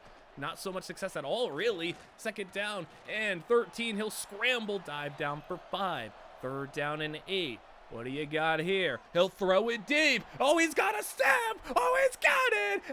It's caught and he's in. Touchdown, UTSA. And pulling back within 6 in this one. 7 minutes to go. Wide open man for Oregon. And right at him. 28 yards. As soon as you respond with a touchdown of your own, Oregon's looking to go right back at you with one back as they go play action of the 23. Caught again. They are just moving it with ease. 9 yards away. Caught in. Touchdown, Oregon. 40-28. 2-point conversion. That's good. 42-28. And UTSA, the only hope they have is if they get a touchdown here, because I don't know if I want to give them the ball back down by 2 scores with the way they're playing. As they'll go hit as he's throwing. It's 4th down and 6. This is your game here. They're going for it. 4th down. Throw it. Prayer. It's Dunham. Dexter Dunham. Got it. And a huge play. 75 yards. No touchdown, though, but they'll get it closer. 2 yards away. 3rd down and 2. Quick RPO. Touchdown, Roadrunners. Look at the offense in this one. 4.5 minutes to go. Can they just buy a stop against Oregon? If they do, they have a chance. They can put up points. Oregon's just doing it at an even higher rate. Run again for another good play. They just can't stop each other. It's another throw down the middle. This wide open tight end has been just destroying him. You see 158 yards for the tight end on 9 grabs. Screen inside the 5, down to the 4. They just can't stop him. You gotta stop him. Timeout burned. Flag down. And he'll scramble in. It was a free play, and it will be a touchdown. Oregon again will just not stop scoring. UTSA down by 14 once more. Just over 2.5 to go as they'll throw down the middle. That's going to be caught. And it'll be at the 45-yard line now. I mean, you're relying kind of on an onside kick at this point. As another completion coming across the field. He's going to run up the sidelines. Down all the way to the 10. Gain of 45. Screen. Got it. And a score for UTSA. They are playing incredible offense. Onside kick. It's picked up by Oregon, though. 1 first down will end the game. And Oregon, they'll actually throw it, and they will complete it for a first. Are you serious right now? That was insane. I was like, look at that. Look at that. It was 43 fourth quarter points. Really? Dunham goes for 130. I want to shout out Quarterman too. Went up for like 200 plus in that one. Dunham goes for 102 catches, 1,500 yards, a whole bunch of touchdowns, an incredible season. You know, maybe has the best season up until this point, and he doesn't get drafted. So at 87 overall, it's still not enough to go to the NFL. We need to get a little bit higher. I don't know if we're going to get higher than 87 overall. It's going to be difficult. You have to be on a team as good as UTSA. They had a transfer here. Alex Pike transfers to UMass. He's going to be starting, so good for them. Orlando Avant, another returning starter. But yeah, I mean, it's going to be hard for us to get another player that's 87, or it would have to be better than 87. If 87 wasn't enough to get drafted, we're having to get an 88 overall, maybe even more than that. Not going to be easy. It's not going to be easy. They need to be on a team that's as successful as UTSA and plays the amount of games, because playing the extra bowl game and conference championship and playoff game and all that stuff, that adds up for XP. They have good coaches, good stuff. We're going to need more of that. So we have the next crop of guys coming on in. And yeah, I mean, I think we've had some good results so far. We've done some good things, seen some nice players. I haven't really gotten to see a whole lot of transfers, you know, like not a lot of crazy transfers. It was pretty hot early, but you know, not much sense. John Moffitt is maybe the best player that we have on this you know, section of guys. One of them, at least, he's impact dev. Maybe the other one here, Ben Carvalho, impact dev. I think maybe, you know, his quickness is capped out, but a little bit better with the hands. And then we have Charles Pasco, who's impact development. So 3 impacts. Pasco, he looks all right. Maybe he's starting off a couple overalls lower, but we go to the next season. Orlando Avant and crew are in the conference championship against Missouri State, and it's a pretty comfortable one. 24-10. Missouri State was really just getting kind of destroyed and scored at the end there, but it was 24-3 the whole time, and an easy conference championship for them. Buffalo, meanwhile, they go 3-9, so no bowl game action. Casey Lamar 580 yards on the season, and we move to the next. Western Michigan 4-8 on the year, and Angel Gato goes for 400 yards, 1 touchdown, so not a whole lot of production there for a starting receiver. So these aren't even impressive seasons on losing teams. South Alabama 3-9, and also a not so great season, 392 yards and 3 touchdowns. So these are pretty like lackluster starting receiver seasons. And then we go into a bowl game where, you know, we don't have a lot of action here, but it's gonna be a little battle of players. So I like seeing them face each other. So Pike for UMass is going up against Avant of Kennesaw State. So a little 8-5 versus 7-5 game. It's gonna be 17-10 after the UMass field goal. Coming off a conference championship, Kennesaw State looking to get 9 wins on the season, so less than last year, but still looking for the bowl win, and UMass picks him off on the first play of the drive. Picked by UMass and getting a field goal, immediately a pick, and now our big run spins up a defender. Touchdown, UMass. And a dominant start to the fourth quarter for UMass, 24-10. In the first minute and a half, they've put up 10 points, got a pick, and now Kennesaw State needs to stabilize things a little bit. Play action as he'll throw deep middle. Oh, it's caught. There he is. Orlando Avant. Touchdown. And Avant, the big play receiver, coming up in another bowl game with a big play. Gets them to a 7-point deficit. Now UMass taking over. Look out for Pike. He's number 6 as they're going to throw it up, and well, look who it is. It's Pike, number 6, reeling that one in. So Avant gets the big touchdown, then Pike gets a big grab and sets his team up in enemy territory after a big run, 29-yard line. UMass looking to go back up by 2 scores, and they're well on their way of doing it. 100 yards on the ground for the back after 11 on that play. Back to him. It's going to be another double-digit yard run. Touchdown. All the way for UMass, and this Kennesaw State team can't stop the run to save their lives. Under 6 minutes to play, 2-score game, and the throw underneath will be a completion for a first down of the 44-yard line. They're gonna go faking on the inverted veer and over the middle. There's Orlando Avant again, and another one. It's looking like they're running the same thing every single time. Avant again, touchdown. Orlando Avant. I guess you just can't stop them over the middle. That's another score, in Kennesaw State trying to get a stop maybe. They haven't been able to do anything to this UMass ground game, but I guess if you have Orlando Avant coming up big every single time, just working his opponent on the other side of cornerback, the nickel corner, I mean, it's just like he can score easily. It's just, you can't stop him right now. It's crazy. This UMass attack is just unstoppable right now for Kennesaw State. They were dominating the conference championship. They've had some good games this season. They just cannot stop this UMass team as they're going to finally get a, third down off the field, but you got them into field goal range, so you're back down by 2 scores. It's not 14 points, but it's still 2-score game, 10-point deficit, 2-minute warning. You've used 1 timeout already as they go middle, and when they go over the middle, guess who it's gonna be? I mean, Orlando Avant has been the main guy over the middle for them. Another different receiver getting involved there. He's over 100 yards. Look at them just attacking. The safeties and nickel corners and the linebackers can't do anything. They are just not touching the boundaries. As again, middle touchdown. Somebody else not named Avant got it. As they go onside kick now with a minute to play. And that'll be picked up by UMass. So no win for Kennesaw State after their conference championship victory. Kind of a fun quarter though. Orlando Avant went pretty crazy. Pike had 75 yards, had that big play. But yeah, Avant, how about 126 yards and 2 touchdowns? I mean, the 2 big touchdowns as well.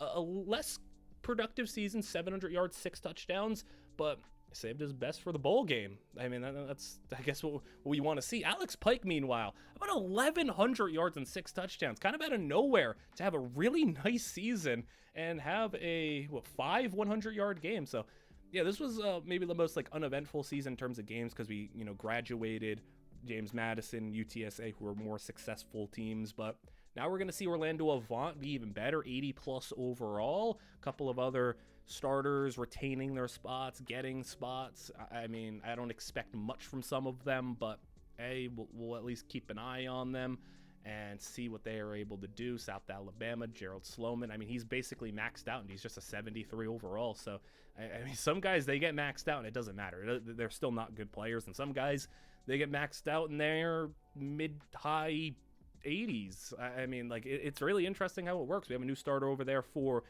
East Carolina, John Moffitt, already getting a start as a freshman, and the final batch of 10. So these are the final 10 guys. These are guys 91 through 100, and these are the final couple of players that we have to go through from here on out. We will sim the rest of their careers, see how everything unfolds. I think we have some really nice players available to us. I mean, Moffitt is already starting as a redshirt freshman, which is pretty rare in these. I mean, we had Gore do it earlier, but doesn't happen very often. We have Avant, who's pretty nice. Pike, I guess, is a certified, star player. I mean, he's going to be hopefully getting UMass to a next level. Maybe they can go for double digits. A guy like Jeff Chambers, look at his skill caps. They look pretty decent. And we have one impact dev guy, Garrison Bowser, for UL Monroe. But despite being impact, he's got some of the worst skill caps I've seen. So it's really interesting how, impact dev, it didn't even mean anything there. His skill caps are horrible. So he might develop fast, but to develop, he'll be hitting his head on the ceiling because he's not going to be very good. So Buffalo, once again, no bowl games. 700 yards, though, for Casey Lamar. 7 touchdowns and 2 100-yard performances for him. There you go to 6-6 Western Michigan. No bowl game, though. There's a couple of instances where 6-6 teams don't get bowl games, depending if you don't finish high enough in your conference or how certain things shake out. He didn't. South Alabama, 2-10. And Sloman goes for a bit better of a year. Still not a great year, though. Just 500 yards, 4 touchdowns, and 1 100-yard performance against UNLV. What I also will say is I thought those Coastal Carolina receivers were going to play. I showed you the Coastal Carolina receivers, and it was one of those situations where, all of their receivers were, basically the same overall, and on the depth chart they were higher in one area, but they weren't the slot receiver. So the slot receiver, who was actually the team's 5th highest receiver, got playing time. So the other 2 Coastal Carolina receivers basically didn't play, despite being the tied for 3rd highest receiver on the team. I don't know how, it was just one of those weird things where the depth chart kind of worked out in a weird way, and you thought they were going to play, and then when I looked, they had 4 catches, so it was not even worth showing you anything. But unfortunate for them. Right now, we're moving on. Texas State versus Delaware. So we're on the other end of rooting for Delaware, as they had some receivers previously, mainly Tyrell Gore. But here we are rooting for Texas State because they got Moffitt, and he is looking to be maybe one of the more productive receivers we've had in this video, because he gets a rare thing that not other players have gotten the ability to do, and that's start as a freshman. It might be a redshirt freshman, he might be below a 70 overall, but just getting out there, playing, starting, doing something, it's a big deal to get that production going. And I think with the impact dev, and maybe if he can produce well, maybe even move up in dev trade, that can happen for us. I mean, like, I haven't really mentioned it too much, but we've had some dev movement. Azuma moved up in dev, I'm pretty sure. I think he was normal, and I think moved to impact. So, like, it can happen. Like, it does happen. You have to just put up a really productive season.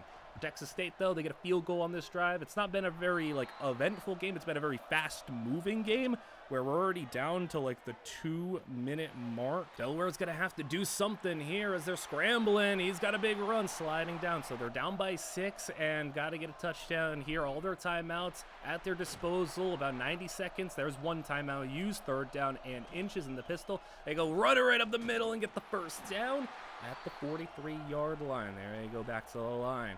Dropping to throw it. Quick to the outside. Got the tight end with room to run. He ducks out of bounds. And in the red zone now, Delaware looking for another 10-win season. Delaware's been good as they go for the touchdown there, but ever since Gore kind of stepped in and helped stabilize this offense and, help them get to the 10-win mark, a little bit in his career. I'm not going to act like he was the sole reason, but, you get a nice player, you get a nice couple of teams there, and you could turn around the perception of your organization, of your program, to where you're not a perennial 50 overall 0-star team. You're now like a 2-star team who can consistently win 7 to 10 games every year. And Texas State, with 40 seconds to go, looking to get that game-winning field goal. They're close right now. They got no timeouts. 41-yard line, under 40 seconds to play. He's taking a lot of time in the pocket, gets rid of it, and delivers to an open man. That was impressive there. 3rd down and 9. They're not spiking the ball. This is a little bold. It's got a completion inside the 10. They got to get back to the line and spike it. 9 seconds. I think they're going to have enough time with the clock stoppage. And they get back to the line. Spike it with 5. And they will kick a super close field goal and knock it through for the win. And Texas State takes out Delaware. So good on them to take out Delaware. Moffitt didn't have a big role in the game, just 18 yards, but 400 yards, it's not crazy, but as a true freshman, you'll take that. He's 68 overall. Remember the impact dev, so it goes a long way for him. In the next bowl game, East Carolina, they kind of get smacked around a little bit. They weren't able to do anything on offense. Kansas State 23-6, as we have a 580-yard performance. Okay season for a sophomore receiver to put up. He had a big game, but hey, let's move over to Orlando Avant. He's been fun to watch. I feel like every time we watch Orlando Avant, he's coming up with a big play. Well, does he have another one? James Madison's kind of, with their serial choking, falling down a little bit as a fumble here. Okay, well, I guess Kennesaw State's doing the choking, as they had a chance to punch that touchdown in from inside the 10, and they fumbled it away. As James Madison, they're 6-6, taking on an 8-win Kennesaw State team. Up by 4 with the football. James Madison making a move, and well, I would like to think that we're on the other side of it now. We can actually be the ones to pull out the victory against James Madison when they have a 4th quarter lead, but knowing our luck with some of these spectatings, we're going to be the one that loses in the 4th quarter of this team, but they will run the football once again and get inside the 30-yard line of the 29, 1st down, 7 minutes to play, as he's going to throw middle. It's caught in a 1st down inside the red zone. Now they move inside the 10 with the play action. He's going to scramble. He's in, touchdown. All right, no, this is where we want him. James Madison with a 2-score lead in the 4th quarter. This is where you want him. As you go over the middle in Kennesaw State, find that Orlando Avant for a 9-yarder as they go read option here. That's going to be another first down. Just, find Orlando Avant, and let's see if it keeps on going. The 4th down and 10, you got to go for it. This is not looking good. We're actually not going to lose to this, are we? We're going to lose to James Madison. The 10-point double-digit 2-score lead, perennial chokers every single time. They're actually going to win with a 2-score lead in the 4th quarter. Oh my goodness. Of course, it's like when we're spectating against them. I mean, they did go 3 and out.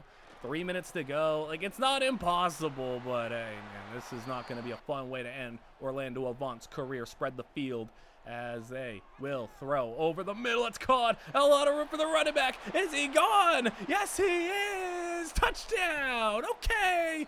Hold on. You still have time to choke James Madison, as the 2-point conversion's no good. 21-16. You have all your timeouts, and you did not use much time at all on that drive. 3rd down and 5. As James Madison, oh no, they complete it for the first down. One more will do it. 2-minute warning, no timeouts. Kennesaw State, he's closing in on it. It's 3rd down and 2 as they go direct snap to the back. That was a weird... That was weird. I need you to watch that play. That is so stupid on both sides. Why did the edge rusher stand still and just watch? And why did the running back run into him? What in the world did I just witness? All right, Kennesaw State, though, you only got 20 seconds to play. And they're going to hurry back to the line after, throwing a check down, because throwing a check down inbounds when you have no timeouts and 20 seconds to go, needing a touchdown is definitely what you should be doing. 13 seconds to play. 4th down. Got to take a shot deep. They will. It's incomplete, and James Madison wins the game. And that's not how we want to see Orlando Avant's career come to an end. That's really unfortunate. He goes for 99 yards at a touchdown, though. He had another big performance, 1,000 yards finally for him, just over it, 1,004 yards, but nice to see him get that 1,000-yard season.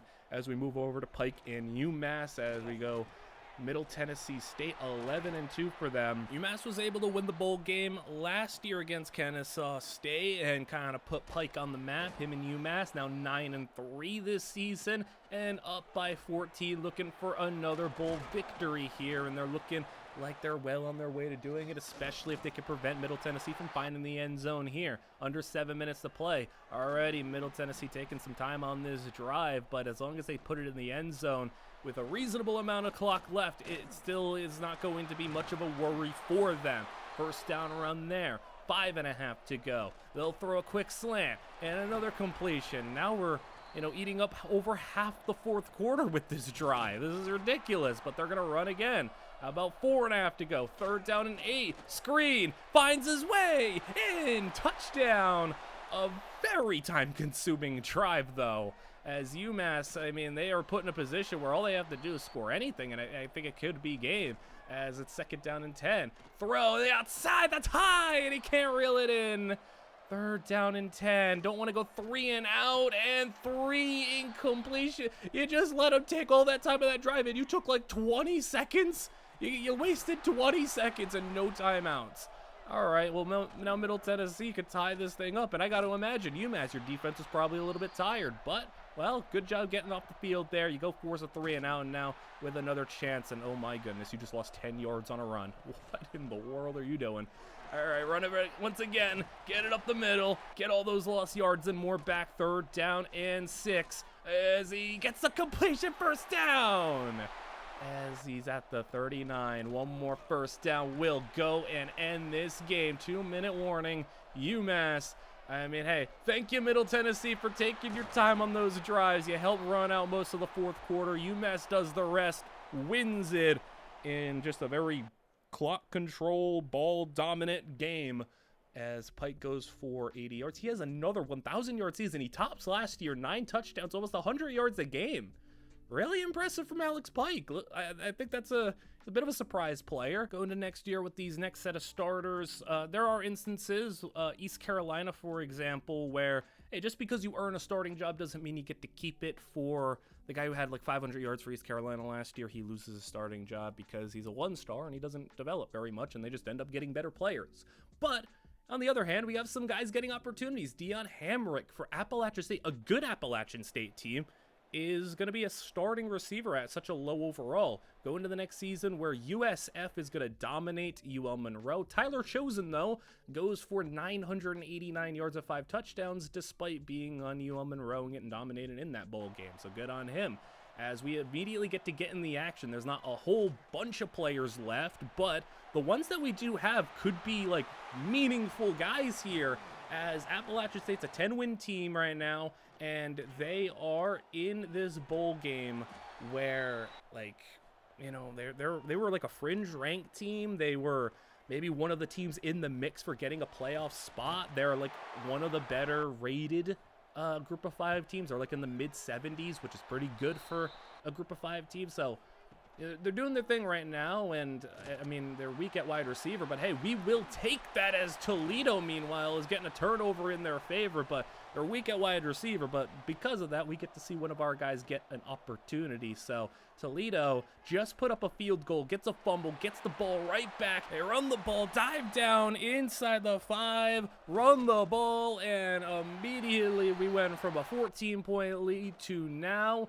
is going to be a 3-point lead with the 2-point conversion. Appalachian State looking for that 11th win, but you know, the fourth quarter hasn't started their way as they get a completion there, and that's going to go their way. Look out for Hamrick to maybe get some opportunities here. Number 16, as I think he'll be on the outside, as they have a, you know, somebody else put in the slot, as 3rd down and 9. There you go, completed pass, and that's not Hamrick, it's somebody else, but it's a 1st down. Regardless, we look for the win any way we could get it, as they complete another pass there for a 1st again. Run the football at the 28-yard line. They will get a single yard. They barely even give them a yard, as a 3rd down and 9 draw is going to get blown up.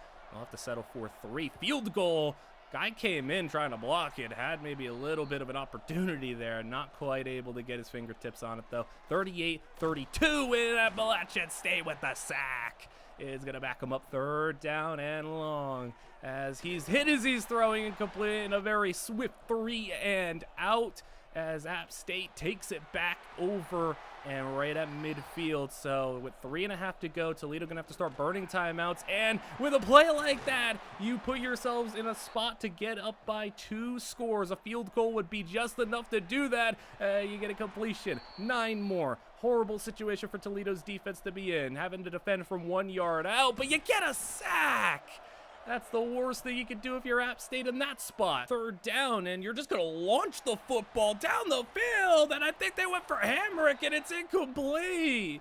They'll settle for the field goal instead. Kick is good, and it'll be 41-32 with 2 minutes to play, but Toledo now, I mean, yeah, you got the stop there. It just might be not enough. You're down to 2 timeouts, 2-minute warning, so that's another clock stoppage away from you, and you're down by 2 scores. So, you know, unless you get an onside kick or you score really fast, like as in like right now type of fast, and can get another stop to get the ball back, I don't know if you're going to be able to figure out a way to win this one, as they will go with 90 seconds to play over the middle, completed, and another 1st down. But App State's going to give you all those. They use another timeout, so now it is onside kick or bust, and I think they will be happy.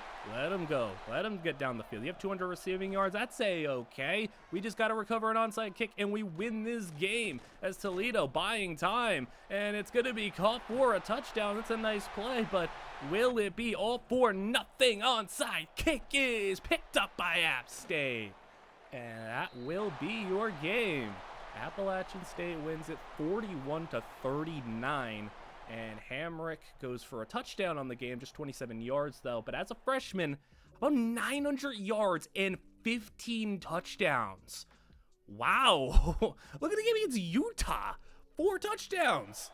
Okay, hold on. He was like one of the lowest overall starters we've had in this video. And he had one of the best first seasons, maybe the best first season starting. I mean, 15 touchdowns is pretty crazy for a legitimately good team too. All right. Hey, we might have something there with him. Texas State, meanwhile, we're looking at Moffitt once again, who's steadily gotten better and better and getting a completion outside. 14-14 is your score against Kent State. Also, Carvalho is here at Kent State right now, so maybe getting some eyes on him as well. So it's a nice little matchup. I like seeing these players face off against one another. It's always the not the most fun, but it's up there. Like, getting the playoffs, it's difficult. You're not going to get many playoff opportunities, but seeing these players go and duel it out is always great to see. Texas State got a 3-and-out after the field goal, so they're up 17-14 and got the football back. 5 minutes to go. Another fast-moving fourth quarter as the run up the middle is going to get him the first down, and Morris sheds the tackle and all the way to the 9. All right, he was one broken tackle away from Viva just taking that one to the house, but that was an impressive run nonetheless. 3rd and goal, quick throw, incomplete, and Texas State will once again settle for 3, so a field goal to make it 20-14. So Kent State, despite their rough fourth quarter, still one-score game, a chance to win it, and it's not going their way right now. A sack. 3rd down and long. They got some yards on 2nd down. Still a long way to go on 3rd, and a hit as he's throwing. They got to punt it, and Texas State can end it here now. As Kent State, I mean, this has been rough for them. You get some games where the team in the fourth quarter just forgets how to play the sport, it feels like, as Texas State runs it for the first down, ends the game, and just completely dominated and took over that fourth quarter with ease.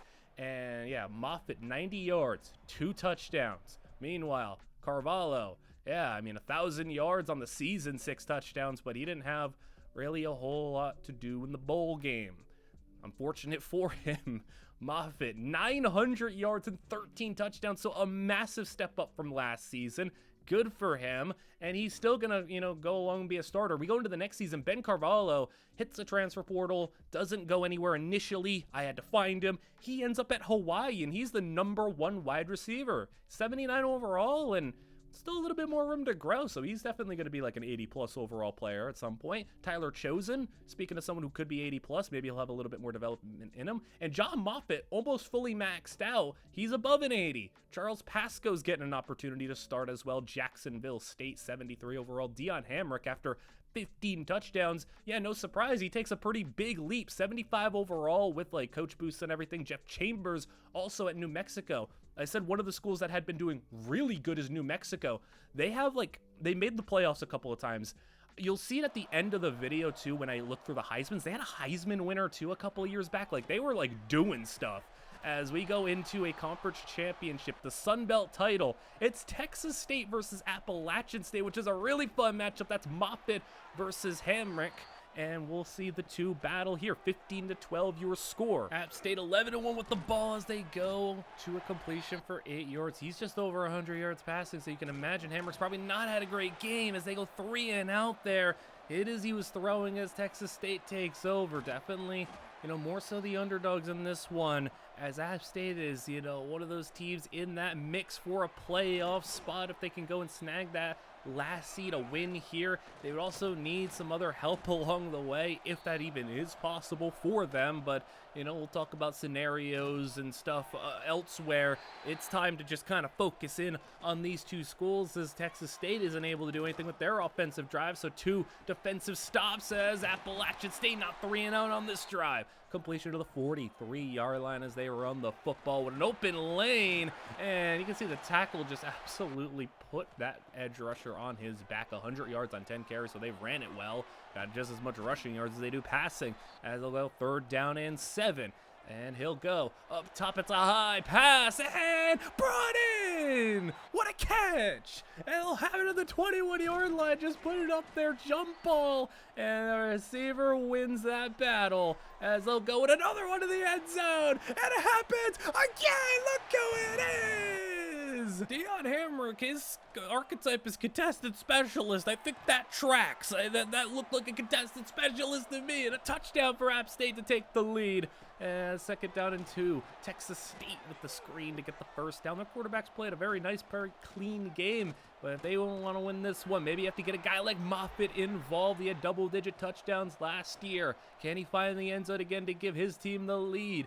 As he's going to have a sack, so he won't even get a chance. 2nd and 17. The screen looks like it is awfully red. I don't know. You just looked elsewhere in that 3rd and 23 after a sack. I don't know what that was all about. 3rd and 23, though, he throws another screen, just basically conceding there. But the problem is, you only got a minute and a half left, so you're going for it. It's 4th and 24, and he's sacked. App State takes over, and a 3-and-out here is what Texas State will get, but the thing is they get a field goal. What's good for Texas State, though, is it makes it still a one-score game. So they are able to do something here still. You got one more try at it. You got one timeout. App State did throw an incompletion on the drive, but a sack again. You hold on to the timeout, you hurry up. 2nd and 18, throw into the outside, caught, and he's got the first down, but he won't get out of bounds, so they have to hurry back, spike the ball. It'll be 3rd down and 10 after another incomplete pass as they throw it up top. It's picked off. Appalachian State, they went for Moffitt. Instead of coming up big, Texas State will lose, and App State will go to 12-1 on the season, and maybe even move up in the rankings a little bit more. We have other action to get to, though. Hamrick, only 1 grab, but it was the big touchdown catch. And Moffitt, quiet game from him as well. Just 2 grabs, 21 yards. But another big game. New Mexico, 12-0. They're taking on Boise State, who's 24th in the country, as New Mexico, 8th in the country, is crazy, and they have been this good before, as Boise State, though, off to the races and a touchdown. Okay, Boise State off to an 11-point lead now, 1 minute into the 4th quarter. A big play gets them on top by 2 scores. And New Mexico, I don't know if they're kind of like, I don't know if they're locked into the playoffs with a loss here. Like, this might be a must win. I don't know how much this team will get penalized for losing, but you got to get a stop here, at least force a field goal. They're at the 40-yard line. Read option. Boise is running free and into field goal range now. 6 minutes to play. Quick throw to the tight end. He's got blocking, and he is in. Touchdown. And Boise State ends up running away. New Mexico scored a touchdown late, but Boise had a touchdown of their own by that point, and it was just an ugly game. Jeff Chambers, 54 yards on the day. New Mexico, though, does get into the playoffs still as just like a standalone, like, good enough seeding. They were the 10 spot. Boise State also gets in for winning the conference championship and being the highest ranked conference champion group of 5 team. Tyler Chosen has a little bit less of a season. UL Monroe's done a whole bunch of nothing in this video anytime we've had a player on their team. And Charles Pasco for Jacksonville State will get 700 yards on a bad Jack State team. And we move on forward as this bowl game, Hawaii will get blown out 40-2. I don't know if we got some scoregami there, but hey, Carvalho, doesn't matter if you're at Kent State or Hawaii, 1,000 yards in both spots, as he had some big performances as well. 182 yards against San Jose. And meanwhile, for Texas State, it's a game against Arizona, so a Big 12 school, but they took care of business here as Arizona scores a touchdown with just over a minute to go. But Texas State was up by 17, was in control of this one the whole way through, and it was not really an eventful 4th quarter. They pull within 2 scores, but that's it.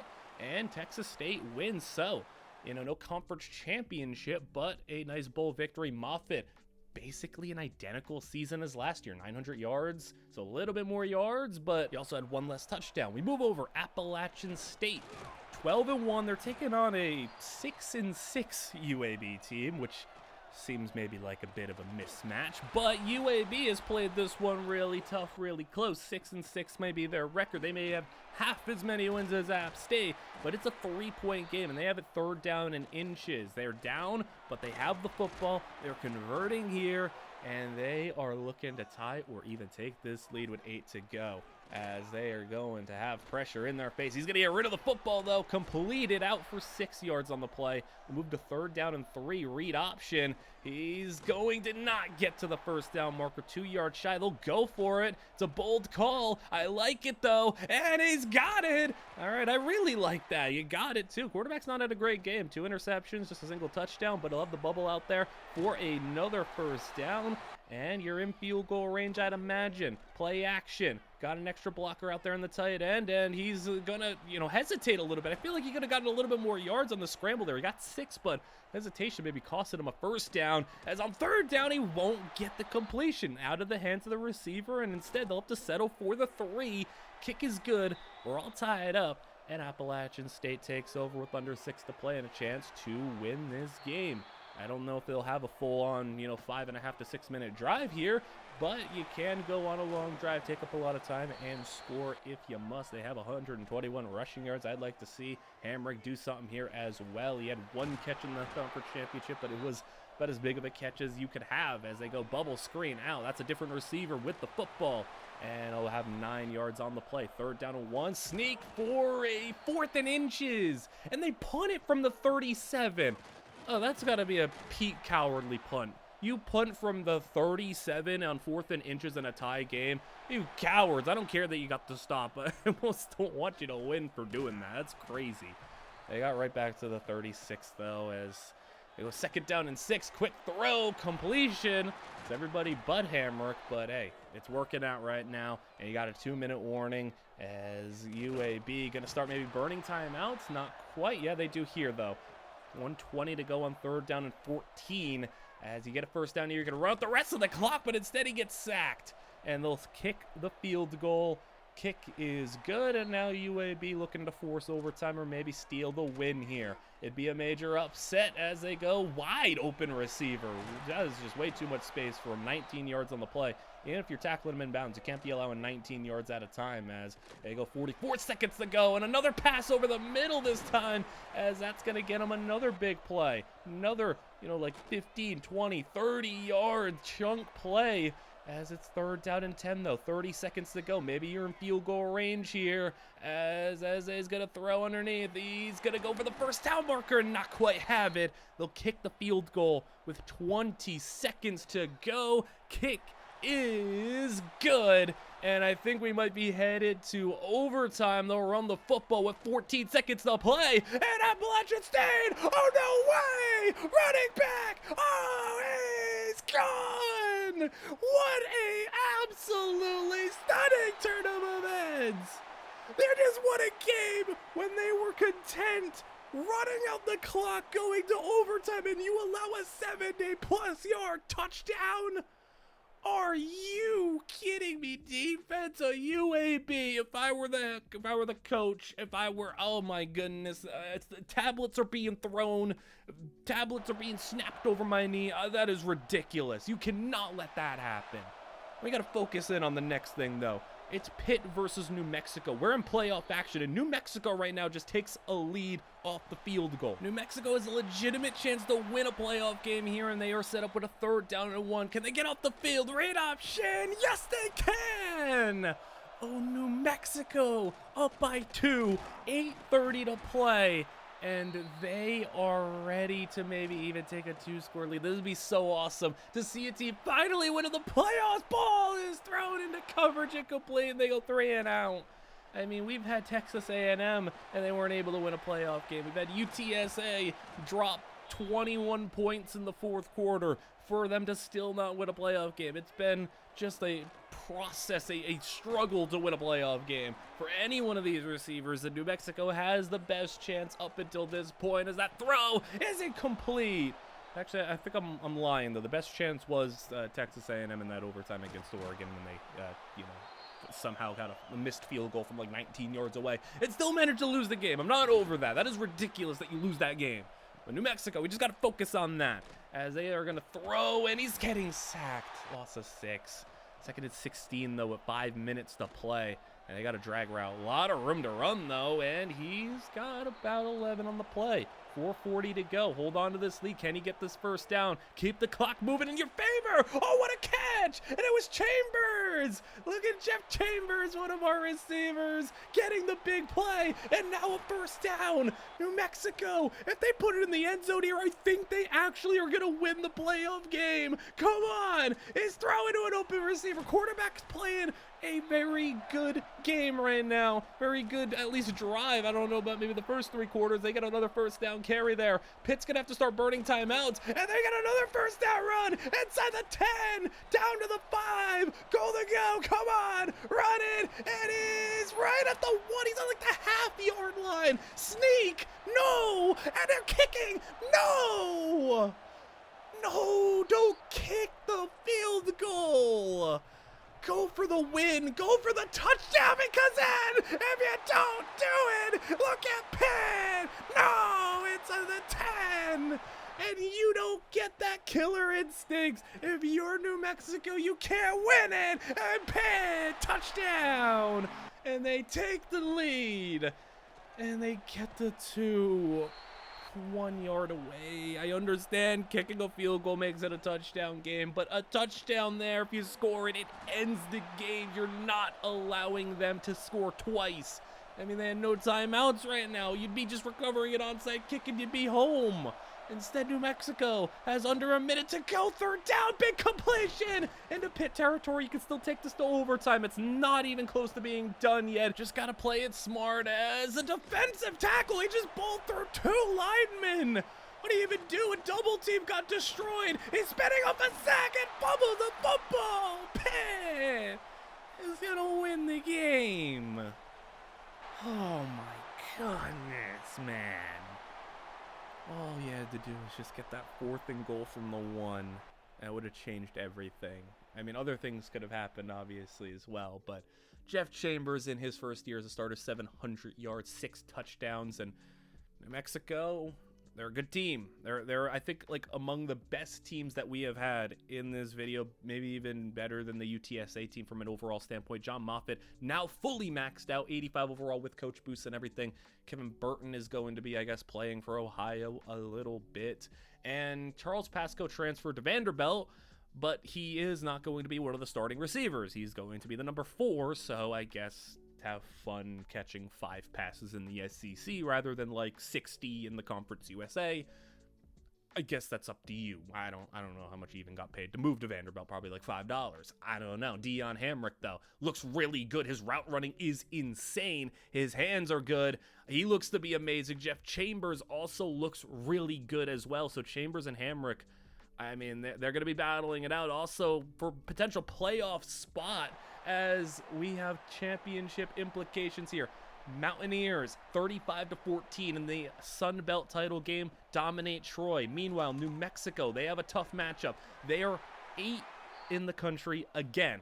They're 11-1 this time against another ranked team in the Mountain West. I guess the Mountain West is having some kind of a come up. Boise State's ranked. They've been in the playoffs a couple of times. San Jose State right now, they're 10-2. They're 20th in the country, and they are threatening to make sure New Mexico does not win the conference championship this year as they go with a sneak.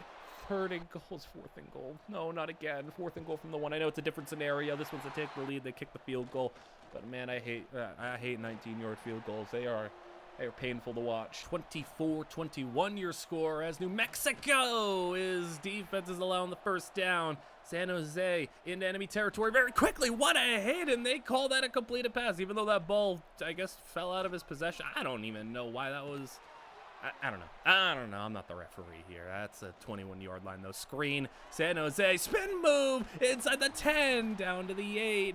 And right in position to take the lead here. And they will not quite yet there. 2 yards out. 2nd and goal. Handing it off, and he's into the end zone. Touchdown.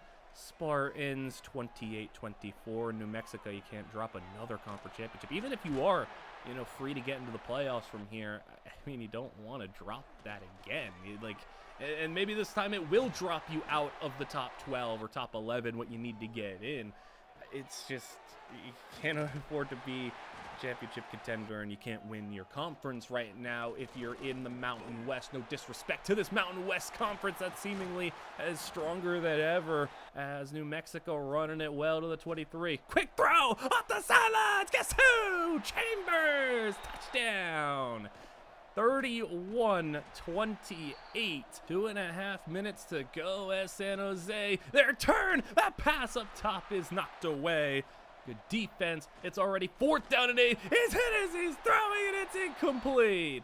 And a just incomplete. They had a 2-yard play in there, but just a bunch of incomplete passes. And New Mexico is going to be able to run for a first down. One more will do it. A touchdown will do it. A lot will do it here. And that's a touchdown. What a throw. And the catch in the back corner of the end zone is going to give them the 10-point lead. San Jose eventually finds themselves scoring an incredible touchdown.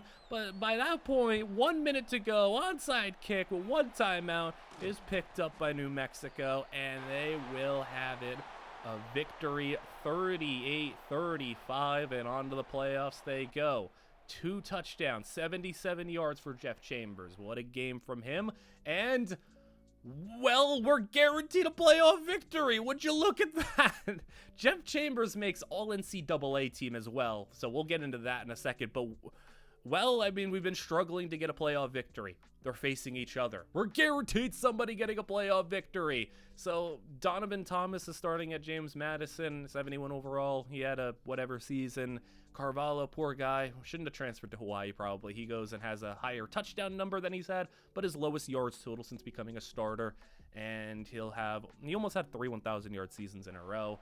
And in the bowl game, Ohio took on North Carolina. Not a very even matchup, and it's 38-3. Kevin Burton, he'll have 500 yards, 4 touchdowns, and we move ahead to Moffitt, who is back again for another season starting. This is actually Texas State's, I think, worst season with Moffitt, and it's his last one. And, I mean, for Moffitt, he's been very consistent. He's been very productive. Not gotten 1,000 yards in his first 3 seasons as Middle Tennessee scores the touchdown there to take the lead with 9 minutes to play. But, I mean, he's been a very consistently nice player for us, and he's also one of the higher-rated players we've had, you know, by the end of their career, being like an 83, 84 overall. I mean, he had coach boost as well. I think he's an 85 right now. But 4th down, Texas State, they go 3 and out, and an ugly 3 and out as Middle Tennessee takes over. 8 minutes to go, read option, 1st down, right at midfield. As we're now anticipating that playoff game, though. New Mexico versus App State in a playoff game. Who would have thought something like that? 3rd down and 16. 7 minutes to play. Pass is going to be caught, and there's a flag down. It'll be short of the line anyway. 4th and 1, it's holding. I think you maybe accept this, though. And they decline to let him kick a long field goal, and it hits the upright. Well, I guess that worked out. I was thinking, hey, maybe help yourself field position-wise and give him a 3rd and 26, but I guess they wanted to try a 58-yard field goal, and since it missed, it works out for you, as Texas State now will have it in enemy territory with 1 1st down. Run the ball, stiff arm, as he will have it for 7 yards on the play. Go to 3rd and 1, sneak it for the 1st. Under 5 minutes to go, 35-yard line. He's got time. He'll throw it for a completion, and we haven't seen Moffitt really get involved much. I feel like when we watch Texas State, Moffitt doesn't do a whole lot. I feel like there are receivers that do a lot when we watch them, and there are receivers that just kind of exist, and maybe Moffitt's one of the ones who more just kind of exist when we watch him and when we spectate him. You know, he's not Orlando Avant. He's not one of these other top-tier receivers, as he's going to go up in the end zone. Picked off! And Middle Tennessee takes it back with 3 minutes to play. As, yeah, they're going to have to start running out this clock in Texas State. Going to maybe start burning timeouts if they can't get a stop, but they do. So you'll give them one more try at the possession here to tie this game up. And 2-minute warning has hit. 3rd down and 5. That's almost picked. Could have been, should have been picked. 4th down and 5. As that ball incomplete as well. Man, Texas State's playing a bad 4th quarter here, as this is definitely the worst iteration of this team. Run the ball as they will have a 1st down to seal it. And Moffitt's career comes to an end in a very disappointing way, I would say. I mean, especially for someone who, you know, was on the up and up. He had a 70-yard touchdown, and that's all he had. But he was on the up and up when it came to having one of the better careers, like from a cumulative statistical point. He had 1,000 yards finally and another double-digit touchdown season, but, you know, a 4-year starter, pretty rare. Let's get into the playoff game. This is going to be fun. Number 10 Appalachia State, 13-0. Number 7 New Mexico, 12-1, and New Mexico is up 10-6, and they are in the red zone right now. Play action, and he's sacked by App State. We're guaranteed one of our guys to get a playoff win, though. It's fun, and it's nice to see different teams getting involved. The pass up top is incomplete. 4th down. They will try the field goal. Kick is good, and that'll be a 13-6 New Mexico lead as play action. Wide open man. Got it coming across the middle for a gain of 23 on the play as they go run the ball now. And New Mexico's defense all over it. Just a yard on the play. 3rd down and 9. 7.5 to go. Is pressured and sacked. 2 defenders in on each side as New Mexico takes over. Already up by 7, and now the ball in their possession and they are now on the verge of a 3-and-out. 3rd down and 4. Throw into traffic. Oh, it's caught. Chambers, your all-NCAA All-American player. As I'm going to go back to Chambers. No, you go to a different receiver. He's got the 1st down regardless. His passing attack among the best in the nation as they run the football, and we'll get 6 on the play. 2nd down and 4. 19-yard line. He's swinging it outside. He's got a completion. Cuts it in. Gets the 1st to the 12 now.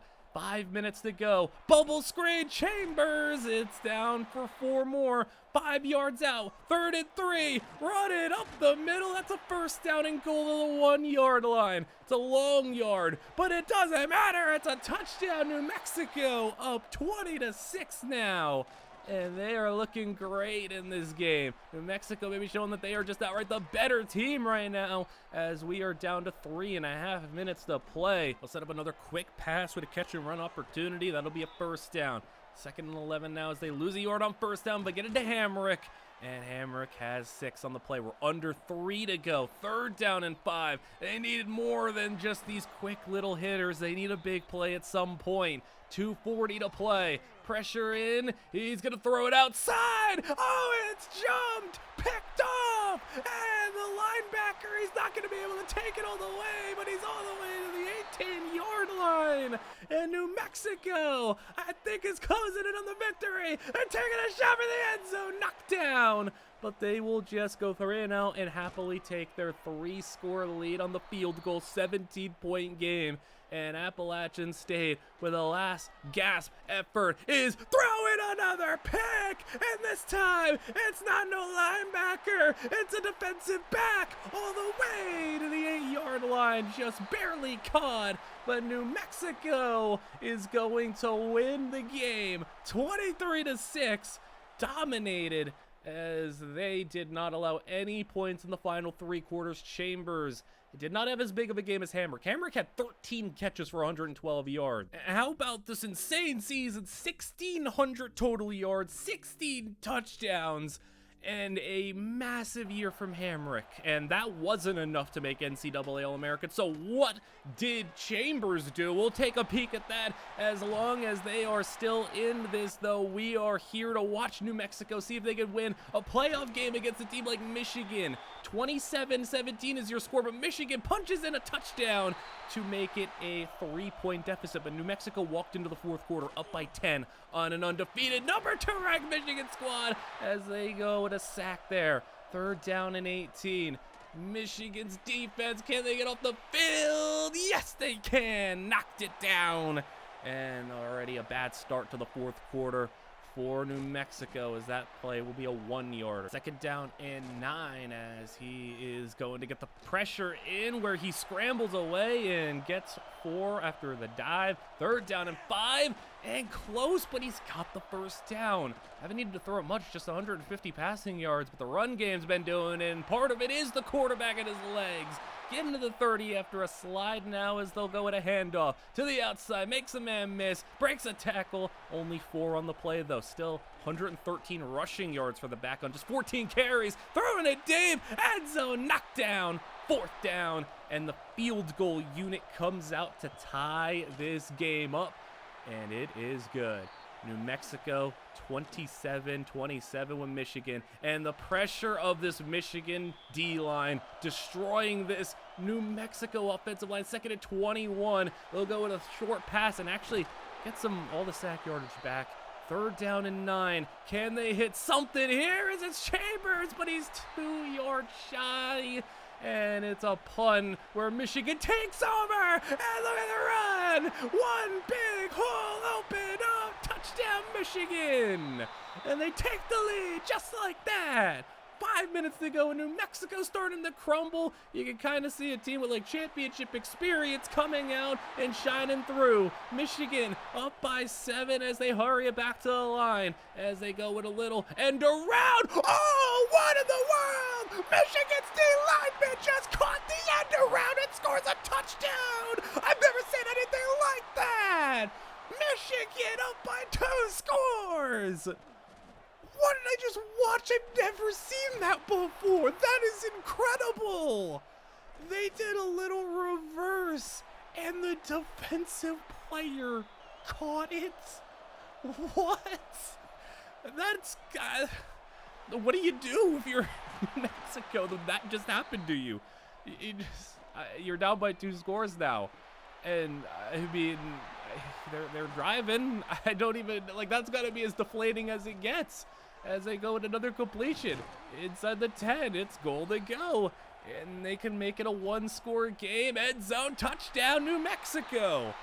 I'm still trying to mentally recover from what I just witnessed. Michigan, though, can end this game and not even give New Mexico and Chambers a chance at all. Timeouts 2 used. They got a 3rd and 8, needing to get off the field here, and he does! Throw it out of bounds. 4th and 8, they punt it away. And New Mexico, they get 1 drive, they get 1 chance, and there's Chambers with the completion. Nice job to hang on to that one. And as he's throwing, screen blown up. 3rd down and 10, 2:10 to play, middle, it's caught, and it's Chambers again. Chambers coming up big with a couple of plays, screen to the tight end. Well, it's going to actually get you a decent amount of yards. 6 on the play, 3rd down and 4, 1:15 to go. Come on, he's sacked from his blind side, 4th and 12. A minute to go, game on the line, throwing it deep, going for the tie, it's incomplete, and Michigan wins it. 41-34. A massive 4th quarter from Michigan and a massive 12-catch, 150-yard, 2-touchdown game for Jeff Chambers, who goes for 1,795 yards and 24 touchdowns. And his biggest game was against Ohio State. Okay, Jeff Chambers. What a guy. Deion Hamrick. That's a mid-80s overall player, almost fully maxed out. And Jeff Chambers, move over. Dunham, we have the newest, highest overall player in this video. He is up to an 89, all things considered, and we have the final year of this video. This is it. New Mexico takes care of business in the conference championship, 34-0. And meanwhile, Appalachian State, their playoff hopes hinge on a victory here. They're number 18 in the country. They're 11-1. They can find themselves in the playoffs because New Mexico seemingly is going to be beyond that point where they are the highest rated like group of 5 team. They are just kind of outright in the top 11. So I think they would be in the playoffs regardless. Appalachian State, I think, can still claim that other spot. Sometimes it works a little weird on the game, but Appalachian State scores a touchdown. And I think, you know, their playoff hopes, though, it's not over for them. They can get also a little bit of help from other teams losing and winning and, you know, depending on how other things shake out. But they came into the playoffs last year. Got run off the field by New Mexico. Can they get back this time around? As there's 7:40 to go, and one move gets to that side, and Troy is gone. Touchdown. As they are going to take the lead, and Troy trying to spoil App State's season, spoil their finish. This is the final season. All we have basically is Chambers and Hamrick. This is essentially it. And they are maybe 2 of, if not the 2 best players of the video right now. So I want to see them end strong, and I'd love to see them both in the playoffs. Maybe even face each other again. Hamrick with the grab there is going to get 9 on the play. 3rd down and 8. 6 minutes to go. As he'll throw it deep. Pass is going to be not out in front enough. That was Hamrick who had a chance at it if it was a little bit more out there. Troy, meanwhile, takes over the football. 3rd and 1. 5 minutes to go. As they will throw, and it's going to be caught on the right side of the field for a 1st down. 2nd and 1 now. Another 1st down completion. And they now are in potential field goal range. Definitely in it here with another 1st down. They are just moving this football so well. And App State, you can't go down by 2 scores here. Be detrimental, and your playoff hopes will be slipping away. At least if you hold them to a field goal, 3rd down and 8, like right here, where you have your chance. But no, try into the end zone, touchdown. And the extra point is going to be blocked. And Troy picks it up. If they blocked it and took it back the other way, would have been a monumental shift because it makes it a 1-score game again. Instead, still a 9-point game. So they're playing spoilers. They're trying to pull off the upset. Play action App State. Throw in deep right. It's going to be broken up. It's 4th down and 7. Already down by 2 scores. You need to get it. And you do. At least you keep it going a little bit longer. receiver, but your hopes are slipping away as they'll throw it short of the running back. Got all your timeouts for now. You're in potential field goal range, so you can settle for 3 at any point as long as you don't get like sacked or anything. There you go, completion to the outside. Running back's going to get 6 on the play. 2:11 to go. Running up the middle. I don't know if you can really afford to run the ball that much more. 2-minute warning is hit. One of your clock stoppages is gone as you're scrambling and diving ahead as you get to the 9-yard line. Back them up now from a yard at 2nd and goal at the 10. And he's throwing another run out the back of the end zone. Better to do that than take the sack. 3rd down and goal. 10-yard line, just get it off. He does, and it's a jump ball that's incomplete. 4th down, you need a field goal, so you just go get it out the way here and rely on maybe an onside kick as it is picked up by Troy.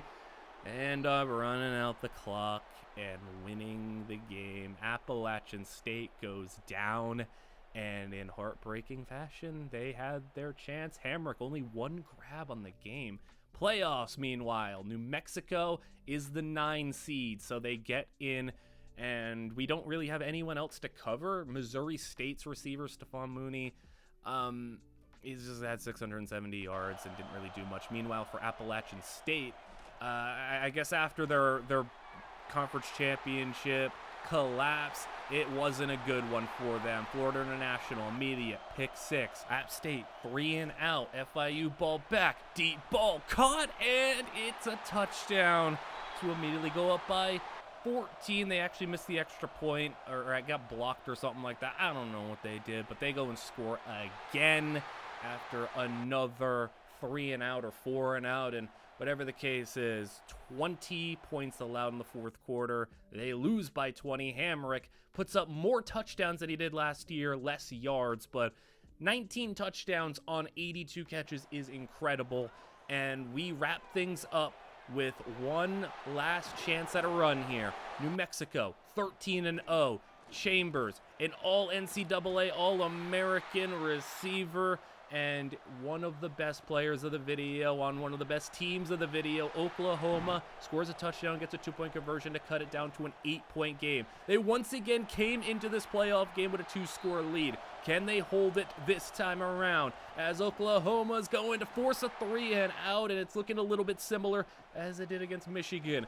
I mean, they won a playoff game, but it was against Appalachian State. Can they finally, any one of these teams, win a playoff game against maybe a legit team, a legitimate good team? We have not seen that. Like, no disrespect to App State, they're a good team, but they're not like some stacked SEC 90-something overall team like Oklahoma is. Like, that's what I mean by that. A good team in record, yes, Appalachian State was, but a good team in terms of overall talent, no. Oklahoma is that, and an interception by New Mexico, picked off, and Oklahoma is still losing this one, and New Mexico's defense came up with a big play unlike last year against Michigan, so they run it for 7. Run game, 12 carries, 21 yards, not much, but here goes Chambers, and that's who you can lean on. 1st down on the catch and run there as they throw over the middle, and it's Chambers again. Chambers 1st down as they drop the throw from the 38, and now getting the tight end involved. He's got the completion to him to the 26-yard line in a spot where you could take a 2-score lead now. 3rd down and 10. Just play it safe, play it smart. Don't do anything risky here as you get hit as you're throwing out of bounds, though, and that's fine. You take the field goal, and the 2-score lead is yours. New Mexico 27-16. Oklahoma slipping away from this one as they might not be able to come back. Michigan's offense was really insane last year. Oklahoma's not nearly as good, and this New Mexico team may be a little bit more motivated after last year as New Mexico allowing a 1st down. Sooners with the screen swing out to the running back. He is going to have him a 3rd down and 4 after a 6-yard gain. 27 yards out, 4 minutes to play as they'll go short of the line. 4th and 3, they'll settle for 3. They need a touchdown to field goal. They'll just take the field goal first, rely on the defense to try to get a stop here. Maybe they can, as they will immediately test them down the field in New Mexico, and a big play in Oklahoma territory. Run the ball, lose a yard, 3rd and 9. at the 49-yard line as they complete it for another first down. And Oklahoma starting to lose some time here. 2.5 minutes to go. They're gonna have to burn timeouts, and you get them to a 3rd and 1. Sneak in, first down again. One more can do it as you get one there inside the 10, all the way down to the 1-yard line. New Mexico is in. Touchdown. I think we have finally seen them, and somebody in this video beat a legit team when all the odds were stacked against them. Maybe, I don't care that one team has 9 wins and the other has 13. We know how unlikely it is for teams to get to this far, like New Mexico and all these other teams, and how hard it is for them to not only get to the playoffs, but win a playoff game. We've seen UTSA and Oregon. We've seen even a good team like Texas A&M. We had a hard time doing it. They couldn't win, but we've seen Appalachian State get in against New Mexico, and they couldn't even stand a chance, only for New Mexico to get ran out the building by Michigan in the 4th quarter. Now here they are taking on LSU in the 2nd round. It's 10-10. It's another close game. And New Mexico not going into the 4th quarter with a double-digit point lead. They are instead going to have it all tied up, and they are moving the football. There goes Chambers for a completion. 2nd down and 6. Quick to Chambers again, and Chambers at the 2-yard line. 3rd and 1. Run it, and he's not going to quite get there. 4th and 1. They'll go for the field goal, and it's good. I really wouldn't have minded if they went for it there, because knowing how these games go, teams like LSU, #1 in the country, they start turning it on when it comes to this late game scenario, and might be hard to bring them down here with just a 3-point lead. They complete a pass for a first down. Over 7 minutes to play as they go short. Completed, and it'll be 9 yards on the play. 2nd and 1. They go quick throw right side, bubble screen, and he'll have another first, another 9-yard gain. As they sweep it. Will it be? Yes, it will, as he tight ropes the sideline, stays in bounds, gets into the 10, 25 yards on the play, and LSU with ease, touchdown, and the lead. That's why I was saying maybe you should just go for it. Just try to go all out and win this. If you're going to beat the #1 team in the country as New Mexico, you got to take risks. Chambers, first down. He has been moving the chains a lot in this one already. He's got a bunch of catches, and they're going to him rightfully so. 3rd down and 11 as they throw it deep, and it's in double coverage, incomplete, and LSU takes over. This is where it gets a little scary. If you let them score a touchdown here, my confidence will plummet. But if you can do something like that, a pick, get an interception, make a big play, then maybe he had a chance to go to the semifinals. A 4-yard loss, their 2nd and 14, play action, and he's spinning off a sack, running, and getting positive yards. He just flipped that from like 3rd and 18 to 3rd and 9, as it's now on the aforementioned 3rd and 9 where he misses the receiver and has to butt it away. Man, that was so close. LSU with a first down. Here we go. This is where the game will come down to 1 or 2 plays. Timeout use. New Mexico. Run. They get another first down. This is it. Come on. Defense. No, another first down. And one more ends it for good. And they got it.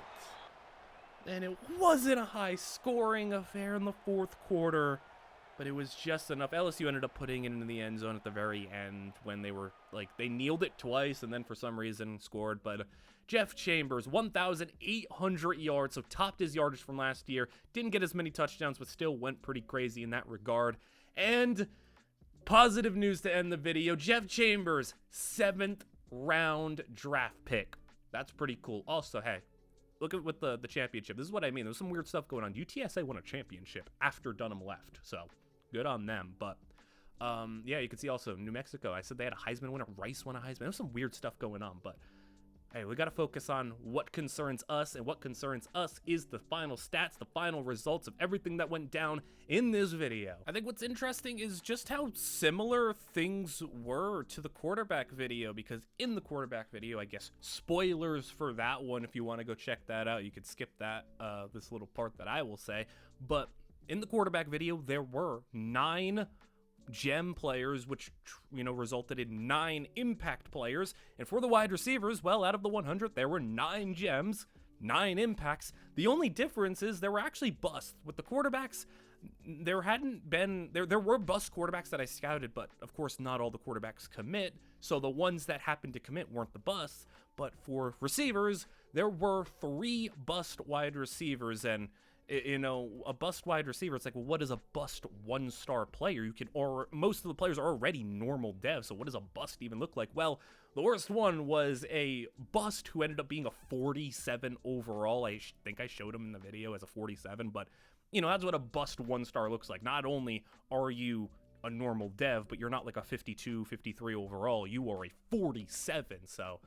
if you wanted to know what a bust 1-star looks like, that's what it is. Moving to the dev path here, and, well, the average 1-star receiver, obviously going to start off pretty low, 51 to 52 overall, but by the end of their career, seeing them go all the way up to a 74 to 75 overall, it's slightly better than where the quarterbacks were, which I think makes a little bit of sense. There's a little bit more opportunity for wide receivers to get some play time out there, and even if you're not producing a whole lot, probably producing more than a backup quarterback would, barring injury. And for these wide receivers, I mean, yeah, I said already that the lowest was a 47 overall, but the highest we got from a day one true freshman player was a 56 overall. The biggest single year jump, I mean, if you want to take a guess, give you 2 seconds here, but the biggest jump was Ben Carvalho from year 1 to year 2, jumping from 52 to 68 overall. And then on the career, I don't think it's a surprise that the highest overall player is Jeff Chambers. He was the biggest career jump. He started as a 52 overall all the way up to an 89, so a plus 37. And you go to a lowest career jump, I mean, not everyone became a superstar. Not everyone even became all that rosterable, but somehow we had James Rosario in the first batch, was a 53 overall coming in day 1, and he played all 5 years, didn't get cut, didn't do anything, never caught a ball, and only made it to a 64 overall, so a plus 11 throughout his entire career, which is pretty lackluster. Let's move ourselves over to the milestones section, where we do have a couple of things to cover here. So, there was a lot of players who actually got opportunities to play, and in total, 31 different players at least got to play a season as a starter, which is a pretty substantial amount, though. You only had to get to a number 3 receiver. 22 ended up getting to a 2-year player. 10 of them ended up being 3-year players, and 4 of them ended up being 4-year starters, which is pretty impressive. 8 of them won a bowl game, 7 conference championship victories for 7 different players. 18 of them made a bowl game appearance, 4 of them made a playoff appearance. 8 All-Americans for conference All-Americans. We had the 1 NCAA All-American, which is Jeff Chambers.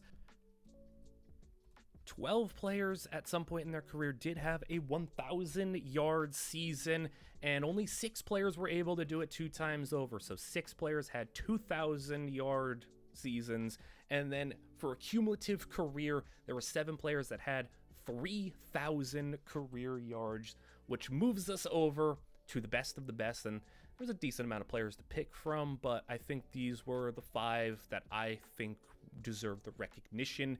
Jaquez Chin, starting at UL Monroe, a 1-11 team when he started, played it decently, and then moving over to Texas A&M, which he was the player who was at the biggest school, I would say, made the playoffs 3 straight years, and I know it was heartbreaking the way the Oregon game ended and having the overtimes the way that they did, but he made some big plays in the playoffs, had 3,000 plus all-purpose yards, and a decent amount of production. Being a multi-year starter at an SEC school for a 1-star, it's a long way to go from 1-11 UL Monroe. Dexter Dunham was awesome.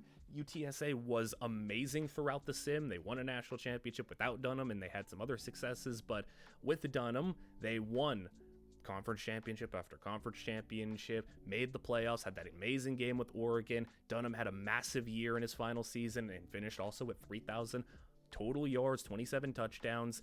Then I think I want to give a shout out to Tyrell Gore, who was like the first player in the video, and kind of just settled in as one of the rare 4-year starters, won 3 bowl games, which not really anybody else can say that they did, won a conference championship, had multiple 1,000-yard seasons, and finished with 3,800 yards and 33 touchdowns. Never made the playoffs, never had like this crazy over-the-top prolific season.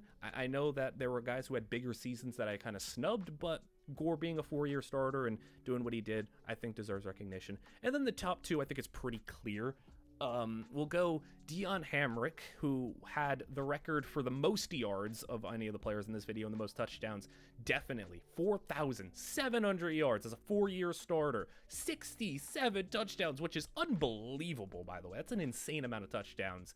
And Appalachian State made a playoff appearance. They won 2 conference championships. They won 2 bowl games. They did a lot, and we got to see a lot of Hamrick. But I think the best player outright throughout this video was not only the player that got drafted, the only player that got drafted in the 7th round, Jeff Chambers, the only player that made NCAA All-American, the best single season, who had over 20 touchdowns. He had a 1,700 and 1,800-yard season. Chambers being a 3-year starter, but 2 major years as a starter, you know, being the number 1 guy. He was insanely good. He was incredibly good. He showed out in the big games. He had big performances all throughout, and yeah, he was just also the most prolifically, he had the single best and the single second best season of any of the receivers. So you can let me know who you thought was the best player in this video, and let me know what you all thought. I really hope you guys all enjoyed and what you want to see next. Like, comment, and subscribe. So all that stuff is super helpful, and I will see you guys all in the next one.